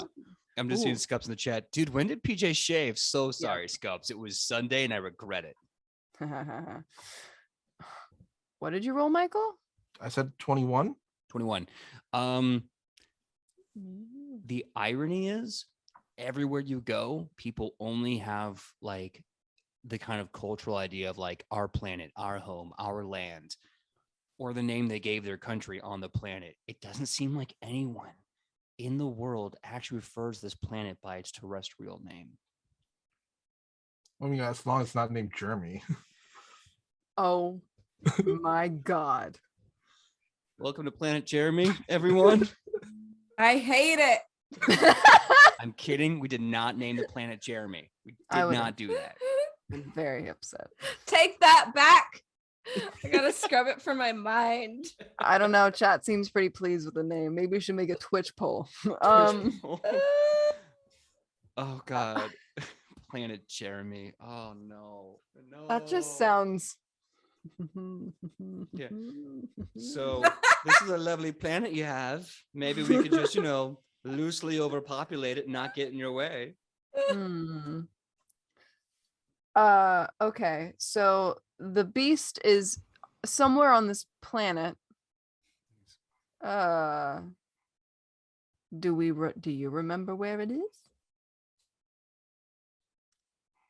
Somewhere deep in the waters, below the kingdom of half god of the ocean, in a place where light has no bearing, behind the seals of the god's name. We sealed him away, and he knew something that day. I knew it. An old man's intuition is never wrong, unless for all the times that it is wrong. But I'm positive he said something when we closed the seals on him. What did he say? Kimmy, could you please check my books? The one that I wrote, the first one. There should be a book, a page. I mentioned a great beast. Somewhere in there, Kimmy. There's a thing about it. Could you find it, please? Is it after the this part about you starting the world's first sketch comedy troupe? No, you've gone too far. No, you've gone too far. No, Okay. No. And how dare you smirk, madam? Look, Dragon Puns and Dragon On was a great show and people just weren't ready for it. Ahead of our time. Absolutely ahead of your time. All right, this one. Yes. Well, Okay. let me see here. This one. There you go. Yes. And I thought Dragon On was a great name for an improv comedy troupe. Let me see. Yes. What we're talking, yes, where we sealed him. In the deep and drowned, we buried him with the seven. No translation changed. With the 17 seals. To never be seen again. And I shall recall his last words. Upon the very words we sealed him, he laughed and said, These shall be your own undoing. I will see you when they're done prostrating and mewling. He liked to rhyme. I don't know. PJ, in the time that I was with Larian, is there anywhere specific where he would not go when on the ocean? Good question. He refused to go Adolphon Prime for reasons we all are very well aware of. Right. Family issues. He never went deep into the water. I mean, he would swim everywhere. He would go as deep as he could, but he was like, you remember some times where he would say, there are some waters you don't go into. Deep down. And if we, and when we traveled, there wasn't like a specific area, like off of some continent, like obviously Adalfon, we won't talk about that. But there's not like certain areas like off the coast of Nubia or whatever, like nothing like that. There is one thing he mentioned in the far northeast corner of the planet called the Hand of Yasend. He just said there's no reason to go there. It's just an absolute like whirlpool eddy. Like no boat survives going to the Hand of Yasend. But that's, he's like that's just one of the many eighth wonders of the world. It's always been there. Interesting. The what of Yasend? The Hand of Yasend. The hand. Interesting. And there's whirlpools there. Yeah, he mentions that there's actually a series of tightly grouped whirlpools and eddies. So like that's why boats don't get there, because you just go out there and you crash into the center of it. Oh, we don't need to go to Camelot. 'Tis a silly place. That's from Scups. I can't take credit for that. Shionibus, do you relay this to the group? Yes. Okay. Out of character, that sounds like the Odyssey, man. I'm not gonna lie. Sounds like the Odyssey. Sounds like we got a Cyclops next. Yep. That's exactly where my mind went. Mm-hmm. I don't like it. Because methinks if we go in deep in the whirlpool, maybe there'd be big beast that no one wants. Because what better way to keep people away from something dangerous than put something more dangerous on top of it? Yeah. That sounds like a trap. It's a trap. It's a trap. Yes. Did you put the beast in the Hand of Yasend? No, the Hand of Yasend is a fey gift. Why would we put the bloody thing into a fey gift? That's even worse. No, that would piss off the fey. We do not want to piss off the fey. No, we don't. No, that's a very bad idea.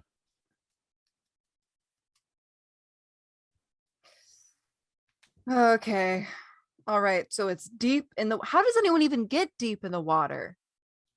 Swimming. You would get crushed, right? You could be a marvelous worm king, capable of great and many feats like myself. Yeah. You can swim deep in the water? Oh, yeah, I was there, of course.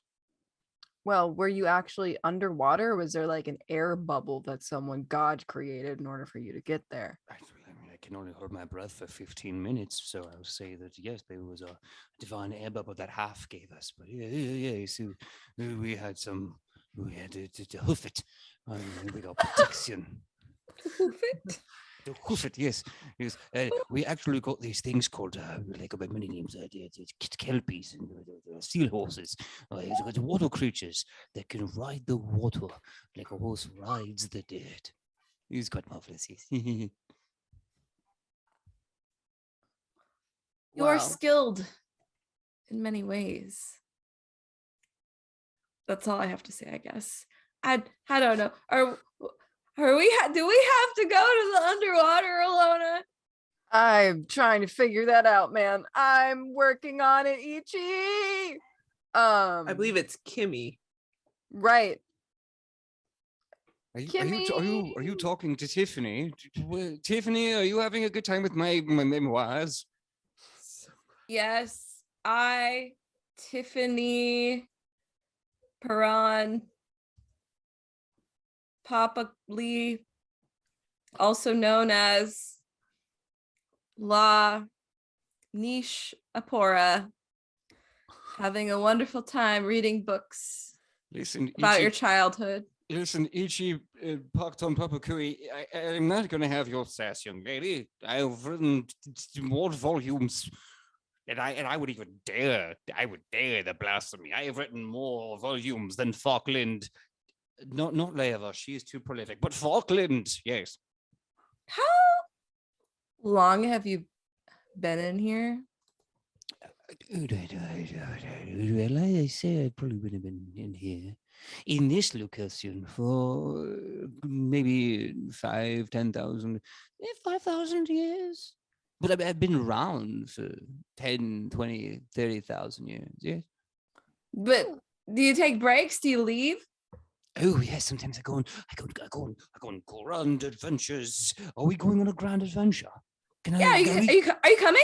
Are we going on a grand I will adventure? not be responsible for an old man's death. We can go. Hold on. I still have my armor. I think it still fits.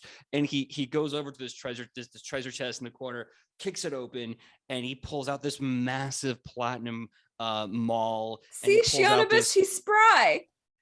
Yes, I'm spry. I'm spry like a 10,000-year-old. Oh, I still got it. Yes, I do. I still got it. And he starts trying He to is show on his shaking mid-step.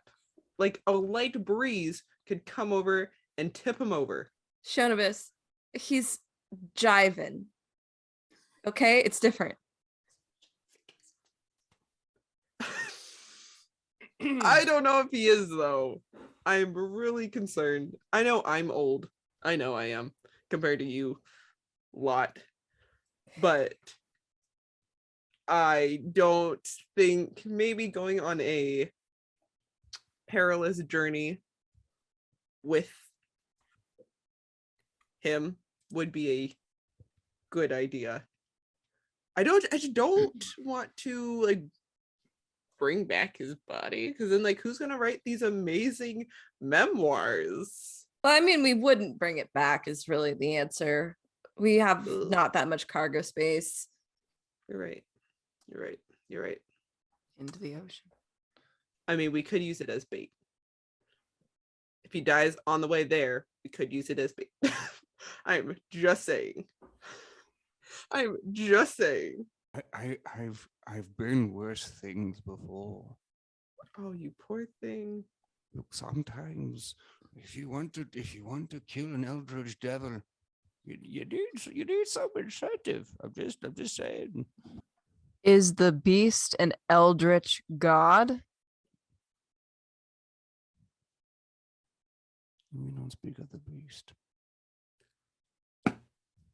No! What a child is it?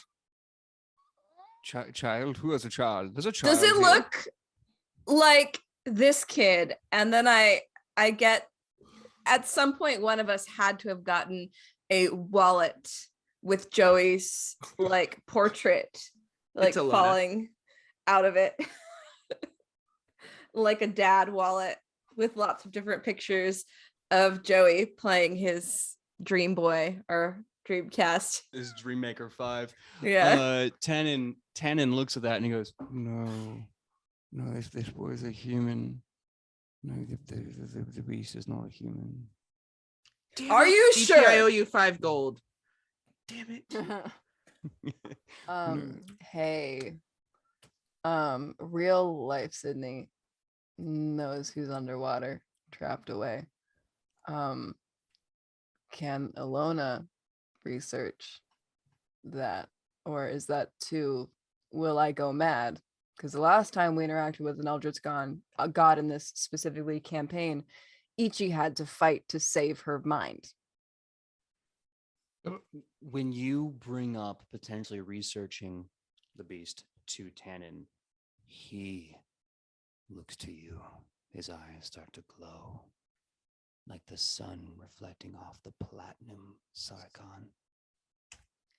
And he says, We do not dare. I swore an oath to them that we would never let this knowledge get out. You cannot possibly begin to research this. Here's the thing. I understand. Respect it. It sounds like we might not have a choice. I'll make a promise with you.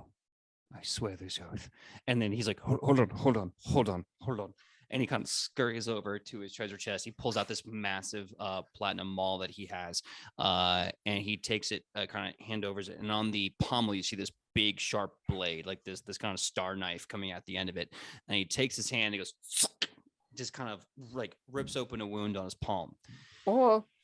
And he marks himself, and then he marks you with his blood. And he goes, that's how we do it in the old days. You kids with your bended knees, cowards. Blood is where it's at. And anyway, bended Blood knees. is where it's at. Yes, Yeah. blood is important. Anyway, so It got in my eye. Oh no! Hold on. Ah. Let me. He starts licking his thumb and takes his old I- dragon thumb. He goes, let me just get that for you. I'm just gonna just smudge it out. I'm just gonna get rid of. There you go. Now you should be able to see just fine. All right. So I make this covenant with you Okay. by the holiest Father in the seven glories, who gave me life and the world to goodness. If you can prove the day of Remalgus is upon us, I will take you to them, and I will give you all the knowledge that we have kept secret for 30,000 years.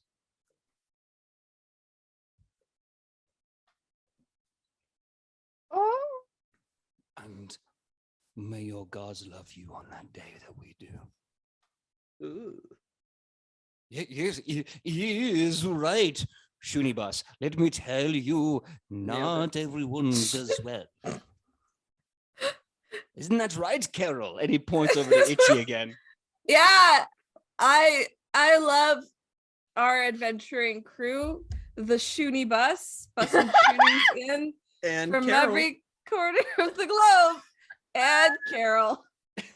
Wait. What's Rufus' name? His name? His Yeah. name? What's his name? Boofer. Close enough. It's Boofer, right? You called him Boofer? Billy? Was it Billy? I Billy. remember is a Billy. Billy. Was it? Oh, I'm so sorry, Billy. I'm so sorry. And yeah, we really need to take a break. We're way ahead of schedule, way behind schedule. So we're gonna take our 5-minute break right now. When we come back from the break, thank you, Joe, for being so patient with us. We're gonna come back to this scene with Tannen in the secret hidden basement of the Sarkon's library and see where the heroes take the journey next. Thank you so much. We'll see you in 5 minutes at 9:58 p.m. Sponsored by Takis. Sponsored by Takis. Look, I wish. Takis, if you want to add us with a sponsorship, please let me know. I will eat them on stream all the time. I will do that. I will take the punishment. I will do that. That being said, thank you so much for the 5-minute break, everyone. We are back. We are ready to continue with the second half of season 2, episode 6. If you're just joining us at the halftime, what you missed was the heroes of tomorrow are in this lovely grand library of the Sarkon, which is the holy castle in the Platinum Hammer Island. They found a secret tunnel. And in the secret tunnel of the library, they found the oldest living mortal being, a wormkin, a platinum-scaled wormkin, some 20, 30,000 years old, who still seems to have his weapons and his wit about him. But even though he's not getting their names right, he's here. So that being said, we pick up now where we left off. Tannen, the wormkin, is after making the covenant with Alona, goes back to their hammer and starts hefting it in their hands, going, oh, it's been quite some time since I swung the old girl. Still got it. Yes, I do. Mm-hmm. Yeah, I'm sorry. Is there anything else I can help you with?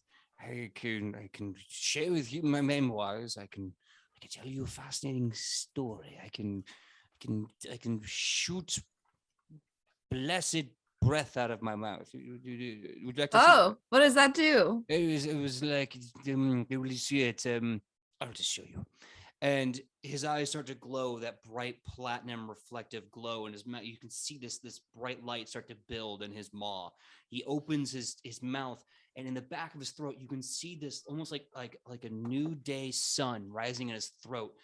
And he just tenses his muscles, and out from his mouth explodes a beam of pure, good, holy, radiant energy, and it just destroys a giant chunk of the ancient stone underneath him. And he goes, that is what I can do with my breath. Yeah, I should have a dwarven mason come fix that. That was Not really the architecture. I did was the only safe target. If I was but to even breathe upon you, I would turn you to potash. And Alona, it could have been the books. Good point. Remind me never to give him garlic.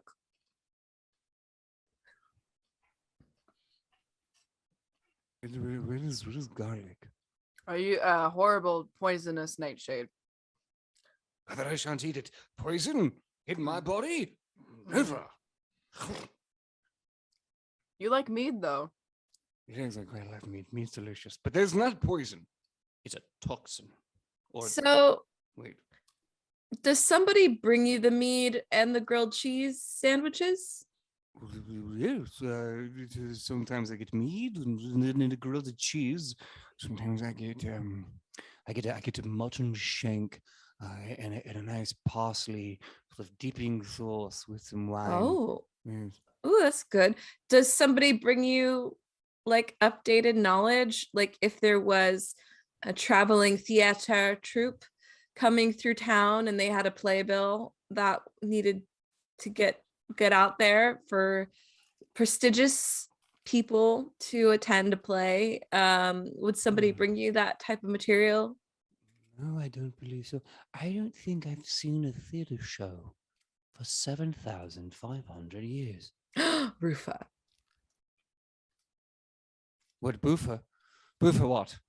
Ufa kind of goes, puts his hand in the inside of his coat and pulls out one of the theater bills. It just kind of slides it over. Best show, the best show on earth right now. Best show. I don't know. I have seen Spamilton. That show is pretty amazing. Let me see. He said right now. Oh, Best right show now. right now. Well, you should have been there 8,000 years ago. Spamilton. Shoulda. Oh, what a humdinger. Oh, let's see this what bill we have here. Did this actually happen based on the true events? You'll never trust when it says based on. That means there's artistic liberties, and that's not the same. But we love art, right, everyone? Yeah, totally. Mm-hmm. Art. Well, Yay. fellow artists, let me show you my art collection. Hold on. Whoa, no. you know, Oh, whoa, God, whoa. no. I don't think we could handle that much art right now because Right. we're still kind of coming off the high of the art of this theater show. And you know what, Yes. Rufa, I think maybe we could get this fine gentleman some good seats if you know it was something he was interested in. We could probably talk to some people, maybe some box seats. Yeah, boxed seats. Is it like a tiny box for shoes? No, but it's more like a balcony. Like a balcony, you got a little private, little area, and you can watch it. Yeah, it's pretty nice. Yes. I don't mean to impose, but whenever you can get me out of here to a boxed seat, I would enjoy that a lot. But until then, you have a world to save, I guess. So off you go, little children. Off you go. Okay, and if we need someone to come to that hole with us, we'll let you know. We'll send you a note. Just don't Please forget about don't. those seats. Please, I don't want to go to that hole. Please don't. But yes, but the box seat sounds tremendous. Yes. All right. I suppose I should write my next book. What should I call my next book? My next memoir. It's about the last couple thousand years. Oh, is it because it's new, right? Yeah, it's as most as I can remember. Okay. So new things are just like avant-garde, and you're writing these tales, right? Yes. Like histories, tales, new histories, avant-garde tales. Like it's edgy, it's fresh, it's legendary. Yes. How about Edge of Legend?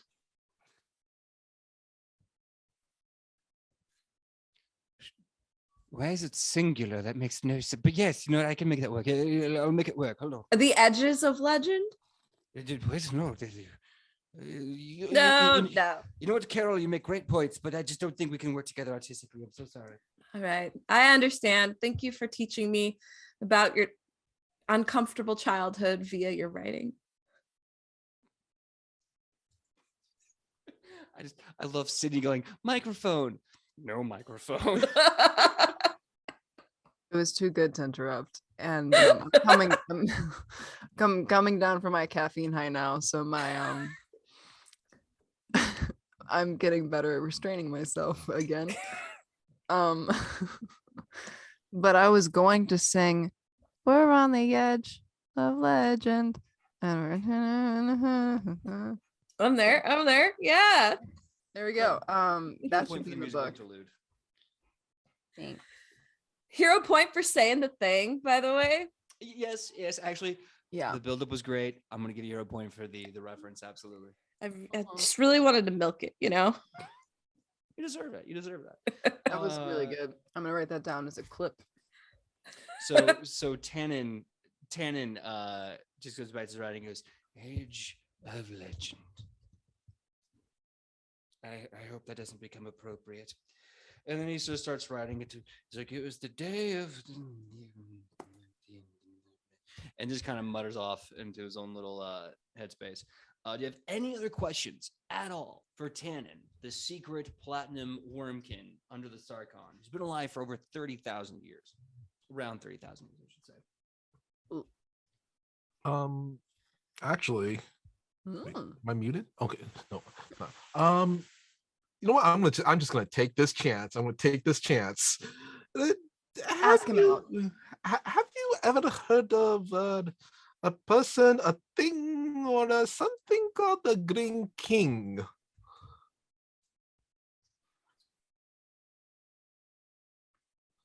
This is PJ in real life, actually looking at his notes. 1 second. I mean, I think this is like the best thing I could really do right now.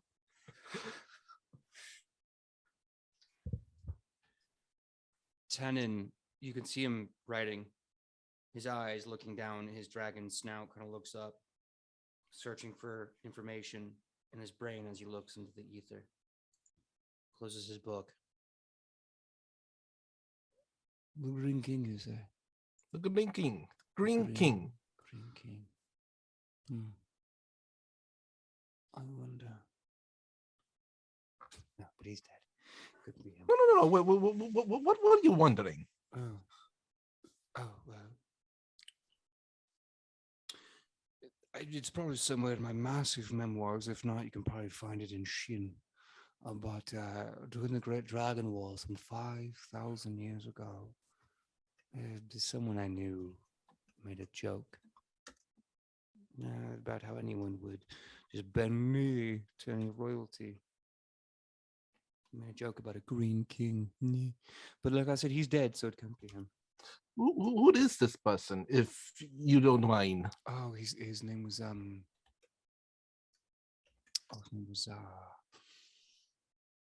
Billy? No. Kimmy? No, not Kimmy. No, that's my Carol. name. That's Carol, right? Carol, your name is Kimmy. I'm so sorry, Tabitha. I don't know, but he died in the Great War. In the Great Dragon War some 5,000 years ago. If there's more information on him, it's definitely in Shin.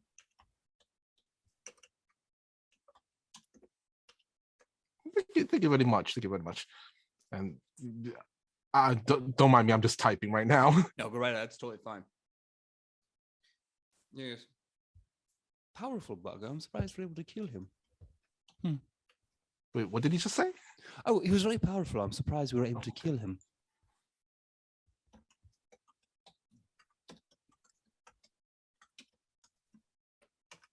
All right. Well, Rufus kind of looks at the party. Rufus, good now. Yep. Mhm, Unless. Yep. Yeah. mhm. Okay. Bye.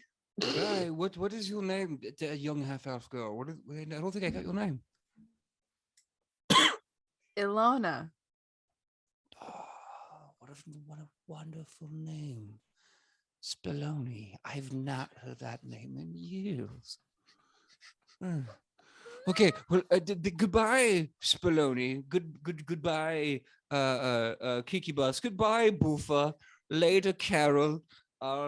If you're having an adventure and don't mind having a 30,000-year-old firstly dedicated paladin to Azimuth around to smite the good smite, let me know how they keep me down here. I wouldn't mind leaving for a spell or two. I haven't seen action in about 1,000 years or so. Bye. Do right. I can read too, Evelyn. He's pointing at Itchy, calling her Evelyn now. You've tapped into a very niche part of my humor where I just like weird noises and wrong words. So I'm living my best life. I literally went to go on this break to pee and was cackling, thinking of Boofa. Boofer, yes. This is the highest form of comedy. That's why I said Dragon On was gonna be a sure hit, but just screw me, I guess. I mean, it's a good name for someone who's apparently drives the Shuni bus. The shooty bus. Hey, it's the best mode of transportation. Don't knock until you try it. Hey, how are you not familiar with the great, grand, and very gray Shuni bus? The gray bus gets all the Shunis around. How do we get a ride on the Shuni bus? Well, first thing, you have to find a Shuni. Then you need 3 good boy tokens. That goes only one way though. Then you have to get another 3 good boy tokens to come back. Non-negotiable. Non-negotiable. Okay, bye. Right. You know when you make an NPC and you're like, this is gonna take only 5 minutes. This is gonna be fun. Answer some questions. 1 hour later. We really like was this old worth it. man. Good old All right. man. Great old man. So Tannen is now chilling in his sorry, I think the proper pronunciation is Tanin, but he is chilling in his quarters. Basically one of the few mortal immortals on the planet. You now have the entire Sarkon and the entire Order of the Platinum Hammer Island to do what's next. What do you want to do next? Quick before we leave the library, can I do, if this was before we went into the tunnel or after, don't matter, can I do a quick background check on Cash? Yes, absolutely. Ooh. Mhm. What would you like me to roll? All right. Warrior's choice of society or perception.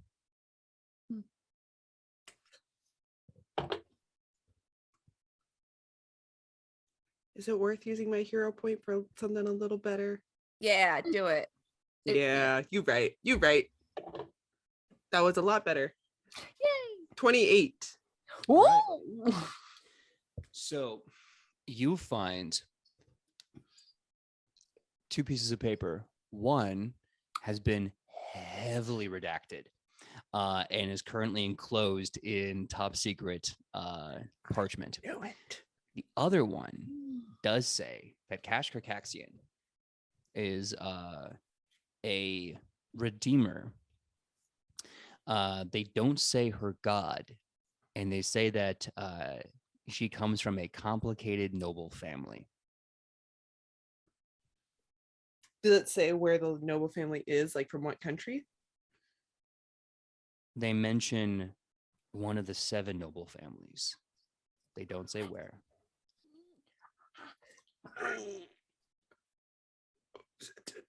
Alona,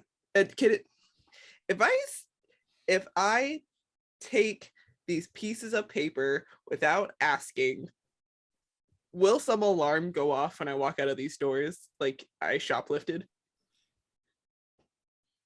Do you want to fuck around and find out?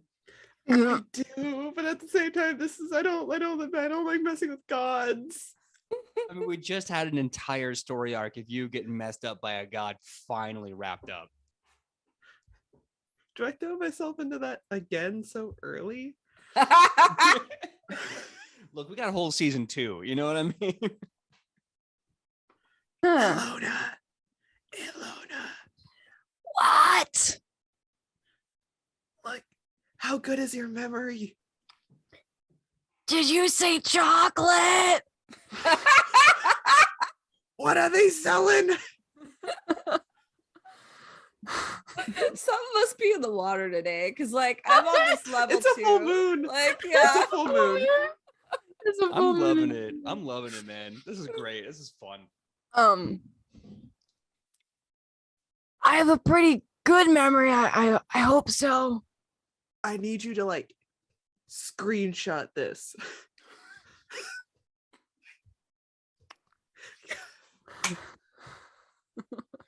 The wink. Oh my god. I can't today. It's just love it's you guys fine. so much. Everything's fine. All right. I'm gonna hand over the pieces to Ilona. All right. For the Can I be- redacted pieces, does it look like it's just like scribbled out? Or like absolutely no ink there at all? Looking at it, you actually see holy golden sigil, almost like Iodax or Falkland himself, just kind of like put some golden tape over words with old runes on it. It's very hard to look through it. You can't even get the light through it. And that's like just what's stapled to the outside of the envelope. There's a giant dossier on Cash Carcaxian. That's just top secret. Bitch. PJ, Mhm. am I allowed to roll on this? For what specifically? The 7 noble families? Yeah.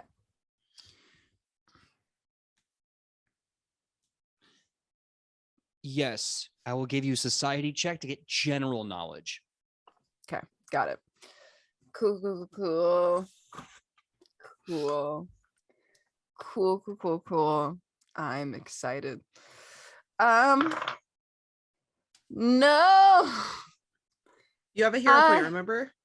I do. Mhm. And I'm gonna use it because it's like 10:21. What else are we gonna do? I don't know. We're gonna figure it out.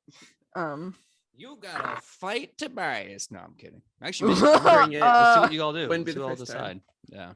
Would be the math as something I have to do. You said society. Mhm. I do not have the best bonus, but that's fine because I rolled pretty high on that second one. A 22 for general Mhm. knowledge on society of the 7 noble families of. You remember hearing about the 7 noble families of Shelator, one of the Yep. Acadian city-states, or I guess, satellite nations. But you've just heard about it in loose passing from other Acadian nobles. You don't really know more details. Got it. Thank you so much for that. I appreciate it. Little piece of the puzzle. Okay. All right. So, do you still want to spend time in the Sarkon? Kylie, do you want to steal this? Do you want to steal this?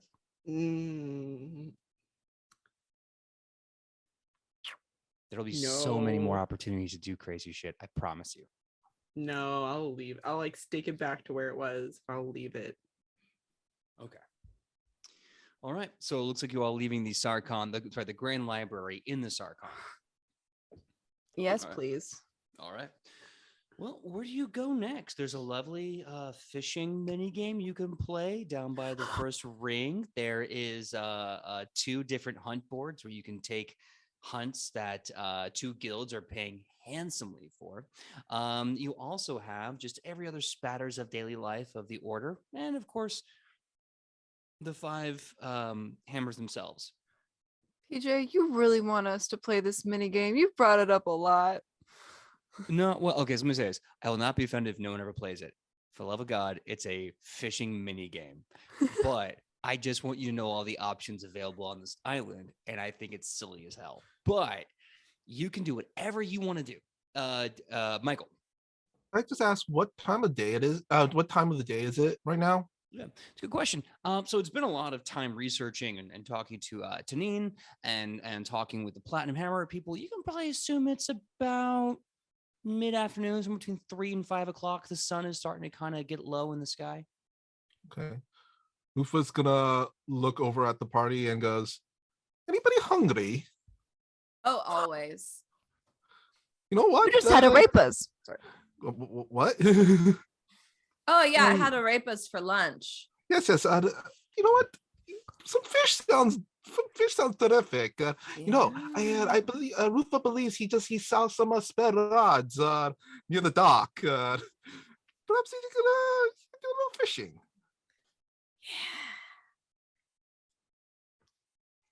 Let's go fishing for fish tacos. Yes. We could do some battle. They probably have some decent beer here. Wonder if they have a Buns Boys around here. That would work really well with a hot dog, right? You could ask them if they have any tortillas. Maybe they are very flat buns. Mm-hmm. What? Mm-hmm. I'm flipping to see if the Bun Boys franchise has somehow made it to the most true neutral holy organization on the entire planet. Listen. What's more neutral than buns? Oh yeah. They have. Looks like they They have. absolutely have. Just freshly opened is a Bun Boys franchise on the island, but it's staffed, owned, and operated entirely by clerics. It's valid. Well, perhaps we should split up. If someone would like to go with Rufa, do we go some fishing and other half go get some tortillas from the Bun Boys? Tortilla buns? Yes, those are very flat buns. You mix a little bit of some masa, that kind of stuff. I would go fishing with Rufa, but I feel like one of you two should, because it would be a challenge. I want to Yeah. go fishing, but you All also right. have to tell me how the clerics are, because I've met a whole lot of those. Okay, I'll keep my eyes on them. Cool. Yay! Fishing with Rufa. We're gonna catch some fish for some tacos, and then we're gonna have buns as dessert. All right, now Rufa's again, also I gonna- just want to say, you don't have to fish. If this doesn't get used this episode, it's fine. I We're can recycle hungry, this. PJ. That's Rufa's your also gonna fault, not mine. Okay. Rufus also going to shout out over to Chonibus and Itchy to, and if you can, on the way, maybe some vinegar slaw. We can put on that, then maybe some limes or lemons. And you mix them all up. Yes, you put them on with the fried fish. Hey, So- if we're gonna be making fish tacos, we're making fish tacos correct. No, do it correct. Do it correct. You have also Kimama It's a- and Some crema as Itchy. well, if there's any, Okay, so going all the way back to the first ring, you go to this what they basically say the holy field of half. The holy field of half is this gigantic, divinely blessed patch of ocean water. Half the god of the sea himself has blessed this for the Platinum Hammer, but that means his presence is also in this ocean. All of the clerics and mariners around this area are telling you, like, yep, be careful. Sometimes look at the biggest catch of your life, and sometimes half will come and kick your ass. So whatever you do, just be careful. He will do it. Yes. Friend Alona, have you ever been fishing before? No, never. I've read about it, but I've never done it. Well, just a luck, Rupa. It's pretty good at fishing. That's sad. It's by the ocean. We do some fishing there. And could we look around, see if there's any spare rods or bait and stuff like that? Oh yeah, the pier counts as a temple to half. So there are clerics and mariners who have rods that you can borrow. However, Okay. they do say the bait isn't free. Okay. So you all just get standard rods. However, if you want to use bait, you have to pay for it. Now, no bait gives no bonuses. A fake bait gives some bonus, but you only have to buy one. until, of course, maybe it gets taken off by a fish. Live bait is better, but you have to pay for multiple uses. The best bait is the pheromone bait, but because they can smell it in the ocean water. But it's the most expensive per unit bait you can buy. Can it? No, I'm not sure what roll to roll on this. Can you just tell me what roll I would need to know to figure out what kind of fish is around this island? What fish would be? Yeah, give me a nature check to recall Okay. knowledge of what fish are around this island. Okay, so you're saying that there's no bait up to sexy fish bait. If you want to use those terms, yes. Ow, bow, bow. I want sexy fish bait. Okay. Got 22. 22. Okay. So, first of all, the pheromone bait is 15 gold per piece. You will lose a piece every time you use it, but it gives the biggest bonus to each reel. Shark bait, ooh ha ha, let's do it. We're rich, right? We save the world. We have money. Don't we have money? You know what? I have money. Rufa will buy Alona 5 of the pheromone bait, but he's gonna buy for himself. How much is the live bait? So the live bait is 5 gold per unit, but again, every time you use that unit, it goes away. So you're gonna buy a lot of them if you want to keep using them. Okay. Rufa's gonna buy. We'll go with 8. I like that number 8 of the live bait. Okay. 8 live bait. Okay. And how much pheromone bait for Alona? 5. Okay.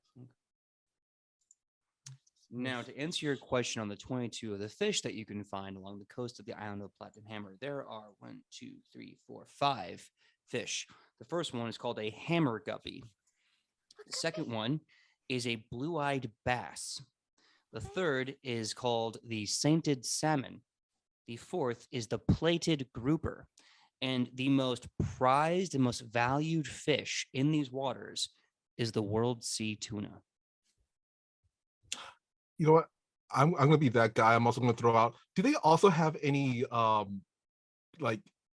crabbing cages that we could also use? You can use. There are rules actually I put in there for spearfishing and net fishing. Crab fishing, not so much. But if you want to use a net, it basically counts as a what's the word? Having assurance. However, you're not going to get really good fish. Okay. So there's no crabbing. Okay. I was gonna make some fried crabs, but never mind that. Then we'll just do fishing. I believe in us. Okay. I'm gonna get the All right. biggest, prettiest fish. Rufa hands over. I did the math. Pays the church 115 gold pieces for the bait. They give you your bait in special boxes. They hand you your totally free reels, and they say, "May half bless you, or at least not hate you as much. Have a good time fishing." Oh, by the way, I don't know if you saw the sign over yonder, but we do resell and use the fish in these waters for our own food, and quite frankly, we don't have enough hands on deck. So if you get some fish you don't want, we will pay you for the fish that you catch if you don't want it. Okay, that's still like a pretty good deal. It's still like a pretty good deal. All right, good. And when we have bonuses for if you get a lot of the kind of a fish you want to turn in, or whatever, we will pay you for that. Okay. Rufa's going to. I think I have these things. Can I just say that Rufa, within his hodgepodge of items, has these little weights, because that's what you need when you go fishing. Aw, cute. Yeah, absolutely. I mean, I would say they're part of the debate itself. Oh, but okay. You can absolutely have the anchor weight. I didn't know whether or not you would give us that, so I was gonna just ask.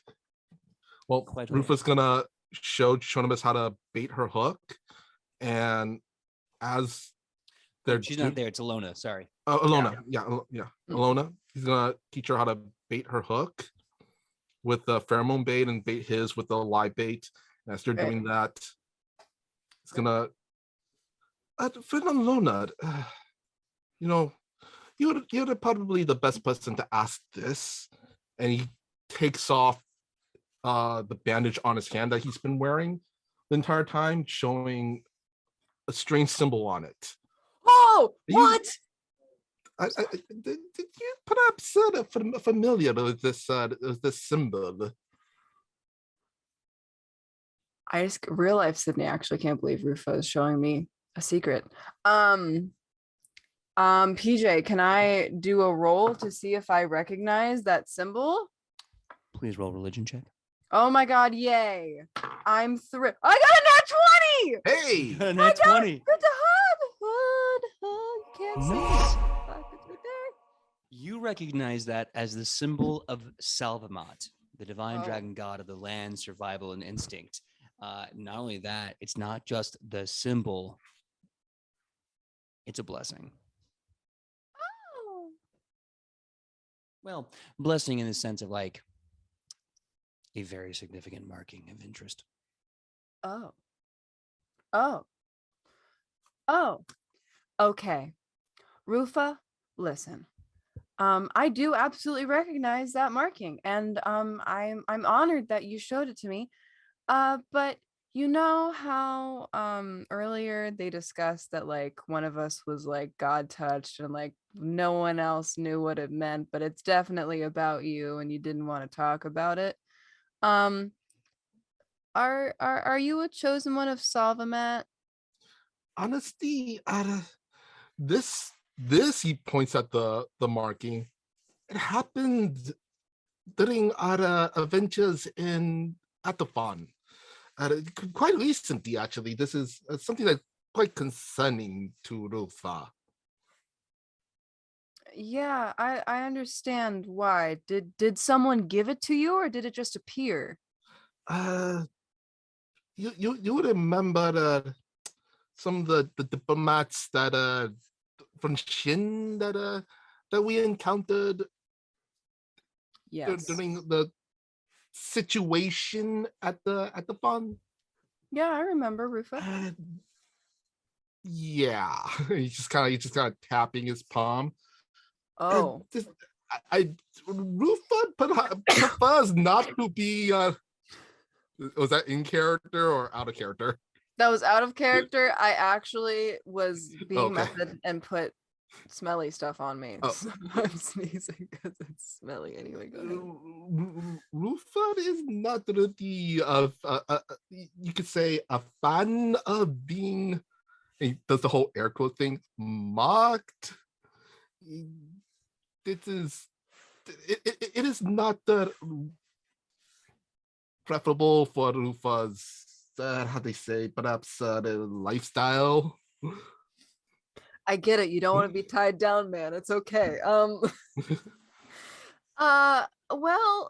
I can understand why you wouldn't necessarily want that, but I can't imagine they would give this to you for no reason. They didn't say anything. Honestly, in Rufa's experience, when something like this happened, as we've seen it happen during other adventures, usually stuff like this comes with a price or an obligation or as you say, Rufa does not like to be tied down to obligations and preconceived notions of being mocked for anything. They want you to go home, don't they? That is the one thing that Rufa would prefer not to have happen, but it does certainly look that way. Well, why? Fenelona, we all have our histories. Rufa's memories of home, his experiences are not very pleasant. There is a reason why Rufa is here and not in Shin. Well, if they want you to go back, I mean, it's kind of like what we had to do with Tobias and the Platinum Hammer. He didn't want to go home either, and yet we had to bring him back because of circumstances. True. It is. Rufa just does not like the thought of outside forces dictating his path in life. Rufa prefers to be his own man and who creates his own destiny with his own will. And that's why you don't like the gods. Rufa does not like anything. He's not a fan of obligations and he has had enough duty in his path. Well, I know I can't possibly imagine what you've been through and why you don't want to go home, but thank you for telling me. And unfortunately, she looks at his hand. There's nothing we can do about that right now. True. And Rufa would be very grateful if we, for now, until it needs to be dealt with, we keep it between us. Yeah, of course, Rufa. Rufa's gonna just kind of retie the bandages around his palm again. And yes, so anyway, let's catch some dinner. Sexy fish! Sexy fish. Hero point to both of you for that scene. All right. Got a crazy looking Yeah. dream gone crazy. I noticed that. Yeah. I think it's broken because everyone has to tell Alona secrets. So it like the I don't know, never mind. I was gonna riff on it. It didn't work. It just looks weird. Sorry, I'm sure Joe is working on it. I think I could hear some things on his side, the computer going off, but it looks cool though. Like it does look pretty art. dope. Not gonna lie. It looks like you guys know what's his name? That painting with the guy he did the Campbell soup thing.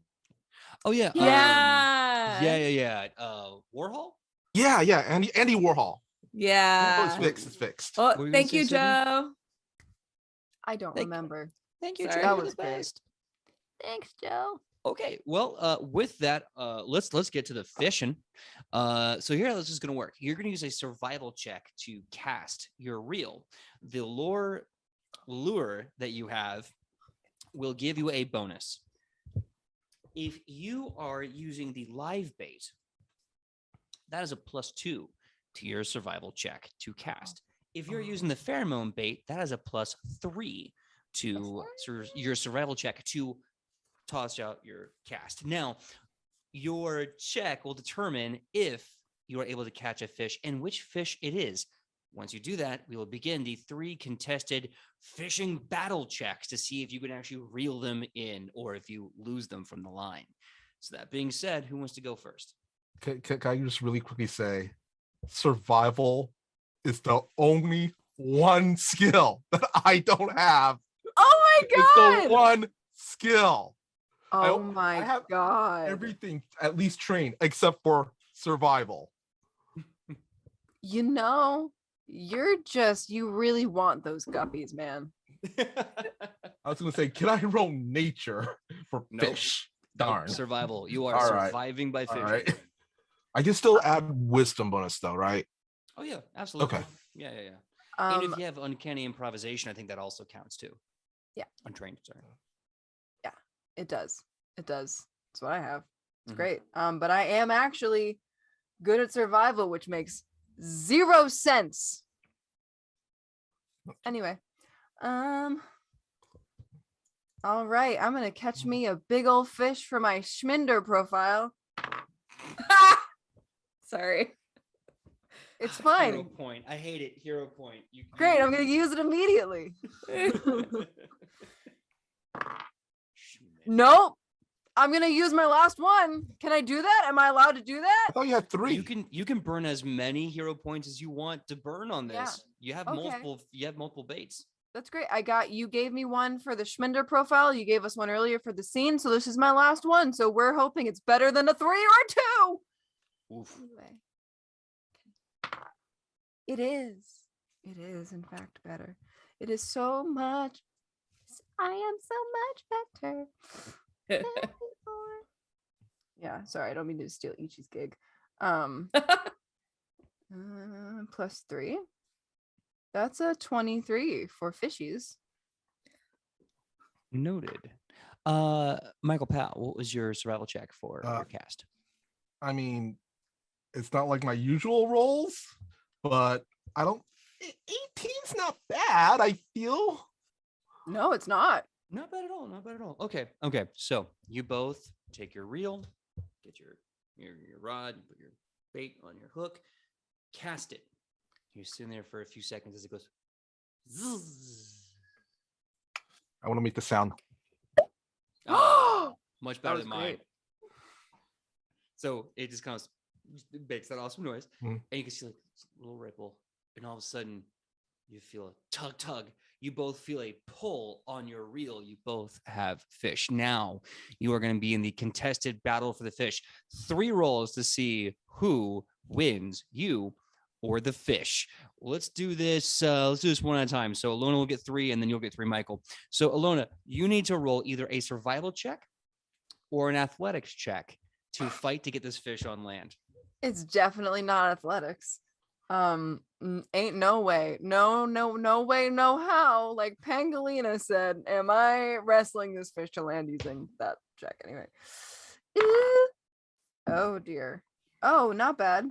Not bad. Not bad. Not the worst. Oh, come on. Come on, computer. Give me some numbers I can crunch. That's a 16. 16.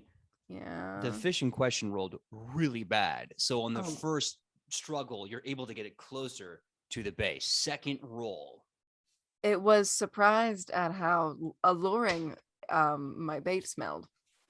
Just saying, hey, bait, do you come here often? Or, oh, God, it's a hook. I got a natural 20. I got a natural 20 to reel this fish in. I am so glad you did, because now I need you to make a D100 roll. As A you D- Use just, all that choco meat. you have just activated the miracle table for fishing in Half's Lake. What? There are 2 hidden tables that can be activated upon either critical success or a critical failure at any point during the battle. If you roll a critical failure, that would open up the dread table. If you make a critical success, that opens up the miracle table. So now I need you to make a D100 roll to see what blessing you get as you pull in this fish. I You don't know whether to tell PJ that he spends too much time making these. It's wonderful and brilliant, but I know. Where do I find a I know. D100? Just the two D10s should suffice. There we go. Oh, smart person. Right. Yeah, that makes sense. I could totally do that. D100, D10, D10, D10, D. Where there it is. Okay. D10. Which one do I put first? If you hold on, if you have one of these where it's got the 2 numbers on the front, this is the Yeah. 10s place, and the other Yeah. one is the 1s place. So think of it like so you get like 70 and then 1 or 73. yeah. I appreciate the that's good. Thank you. 70. Oh, weird. 1. Why? Why am I like this? You called it, Sam? Okay. I get weirdly psychic for stupid stuff. Nothing ever useful. It happens like once every 3 months, and you caught it on camera. Saint Sam of the silly seances. I couldn't think of a word. That works. That works. But the S is perfect alliteration because as you pull this fish out of water, you have caught a sainted salmon. Ooh. Yeah. But here's the thing. So you pull this fish out of the sea and you see it's called the sainted salmon because its natural fish biology looks like it's given it like a clerical hood. It's actually just kind of like a mucous membrane that it can pull back to protect itself. But it looks like it's wearing like a little hood, like a saint, like a cleric or a priest would have. I love this fish. And the sainted salmon, because you activate the miracle table 71, you activate the miracle auspicious red. The magical fish, as you catch into your hands, looks to you and says, "Hey, lady, hey, listen, I'm gonna talk to you for a second, okay? We can do this one of two ways. One, you can eat me, and I get it, but that sucks for me, yeah. Or two, I pay you $5 grand and you'll never see me again." I'll take the $5 grand. Can I take a picture first for my Schminder profile, please? Absolutely. You get like a selfie of you, a high angle selfie, fish up here, like, "I caught the fish." As you are returning it to the ocean, its mouth opens up and 5,000 gold coins falls out of its mouth and into your pocket as you release the fish. The auspicious red miracle, the magical fish will pay you 5,000 gold to be thrown back and let go. If you do so, you can get $5 grand. Thanks, Sam. So, Beautiful. Rufa, as you're struggling with your fish, and we'll get to your turn now, you're watching this whole go down. You're watching Alona pull out a sainted salmon that talks, offers her a cool 5Gs, and then just splits. So now you're going, and I need for you to roll your first contested check, survival or athletics. I was wondering if, because I do have a feat called Athletic Strategist that allows me to use it's usually with my devised stratagem, but I was wondering if I could use this to let me use my intelligence modifier instead of my strength modifier for athletics. Yeah, totally. Go right ahead. Cool. Rufus going to use his brain to catch a fish. Outthink that fish. Okay, I didn't get a 20, but it's not that bad. At least it's not a natural one. True. Let's see. Fish gonna take my 5,000 gold away. What's this? I got a 28. 28. Yeah, you absolutely succeed on your first pull against the fish. It is not winning this round. Second round, survival or athletics? You're probably not going to let me fly this, but I need to just ask if you don't mind. Mm. I'm guessing it's the fish is within eye range. Can I use days to No. psychically knock No. the fish? Okay, No. I just needed to ask. Just wanted to ask. That wouldn't be the fishing minigame. That would be the blast fishing minigame, and that's not eco-conscious. I can't do that. For sake of the environment. Yeah. Yes. Plus 13. All right. That is a 29 on that. 29. Okay. Well, he got a 22, so you definitely win a second time. Yeah. This is potentially your last reel to get this fish in.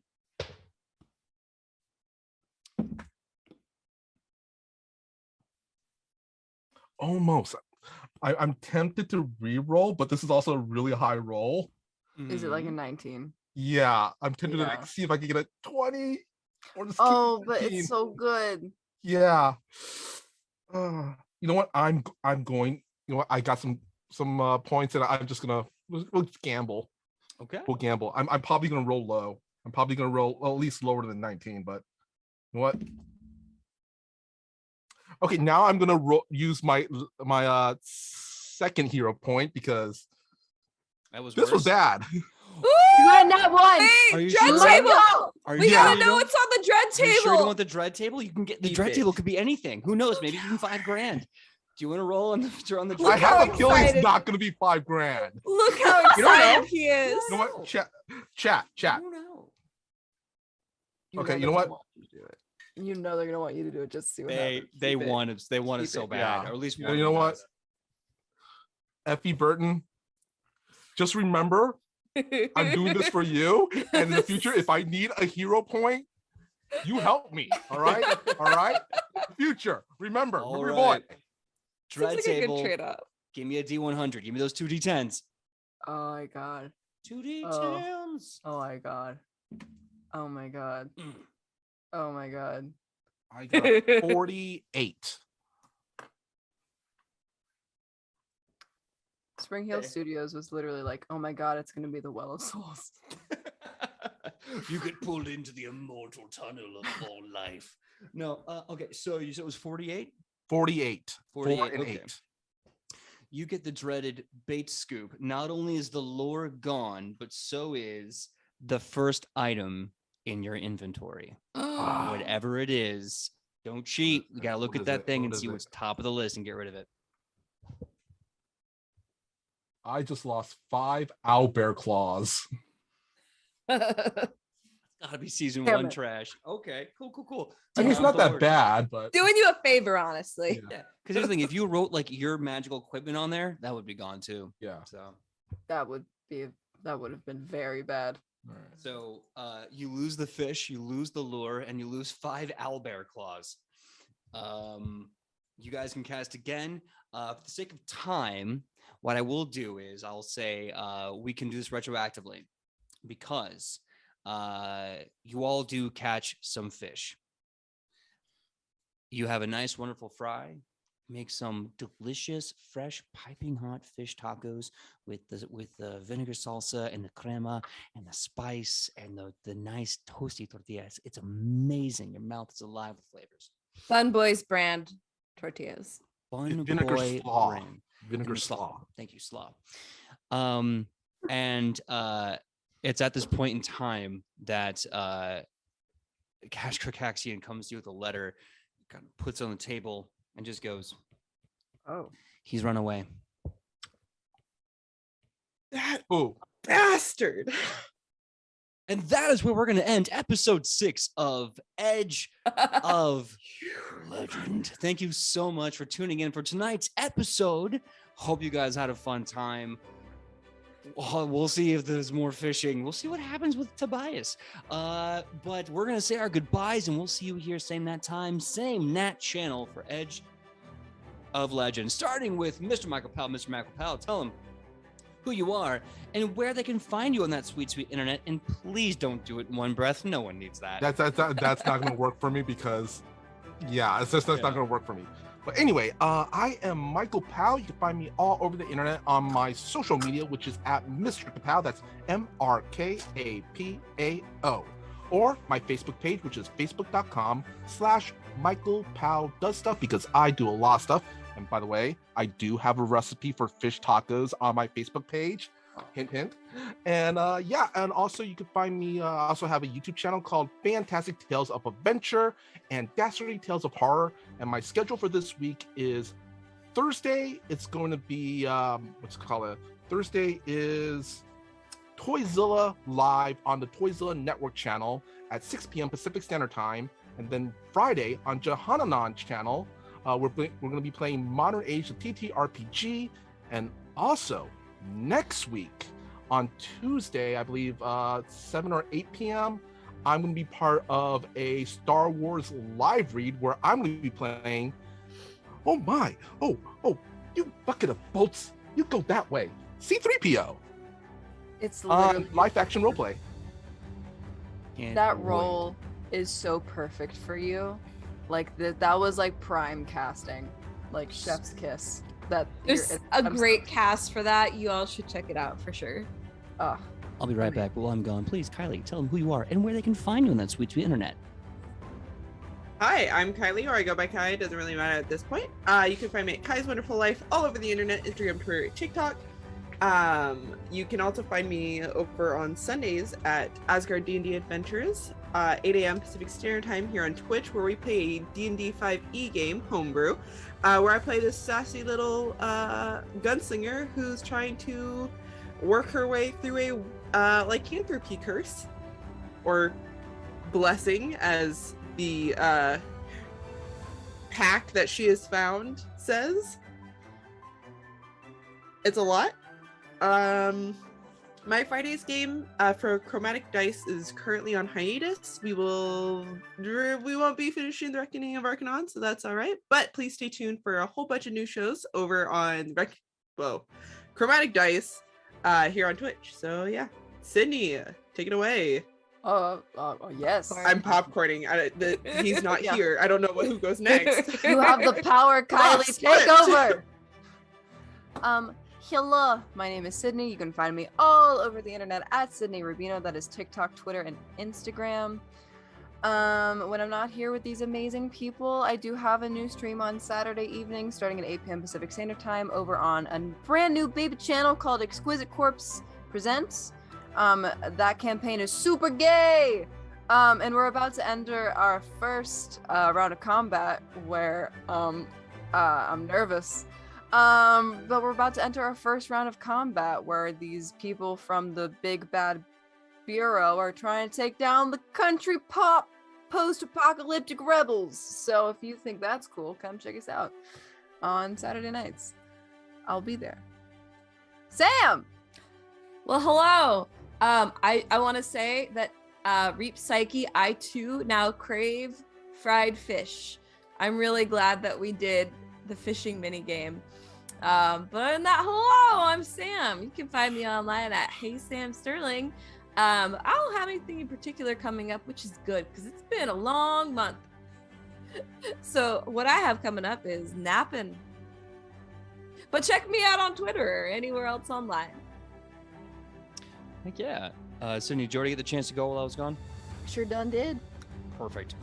Sorry about that, everyone. My name is PJ Megaw. You can find me all over the internet at pj.megaw, Facebook, Instagram, TikTok, Twitter. Come find me, confirm me, and let's have fun. And when I'm not here with these amazing legends on Wednesday night, 8 to 11, come see me, Goblins and Gays, Makai and Fee, for Wayward Arcadium, Monday nights, 8 to 11. We had our Valentine's Day episode on Valentine's Day itself. It was so crazy. That's all I could say. It was one of the craziest episodes. So go tune in to see that. I believe that should be also popping up on Spotify for Goblins and Gays as well this Friday. And the episode of that should be airing as well sometime around then on YouTube. So please come and support our collaborative effort. And we'll see you Monday and Wednesday. Tomorrow night, no blue collar DM D&D 5e. Life is still a little complicated.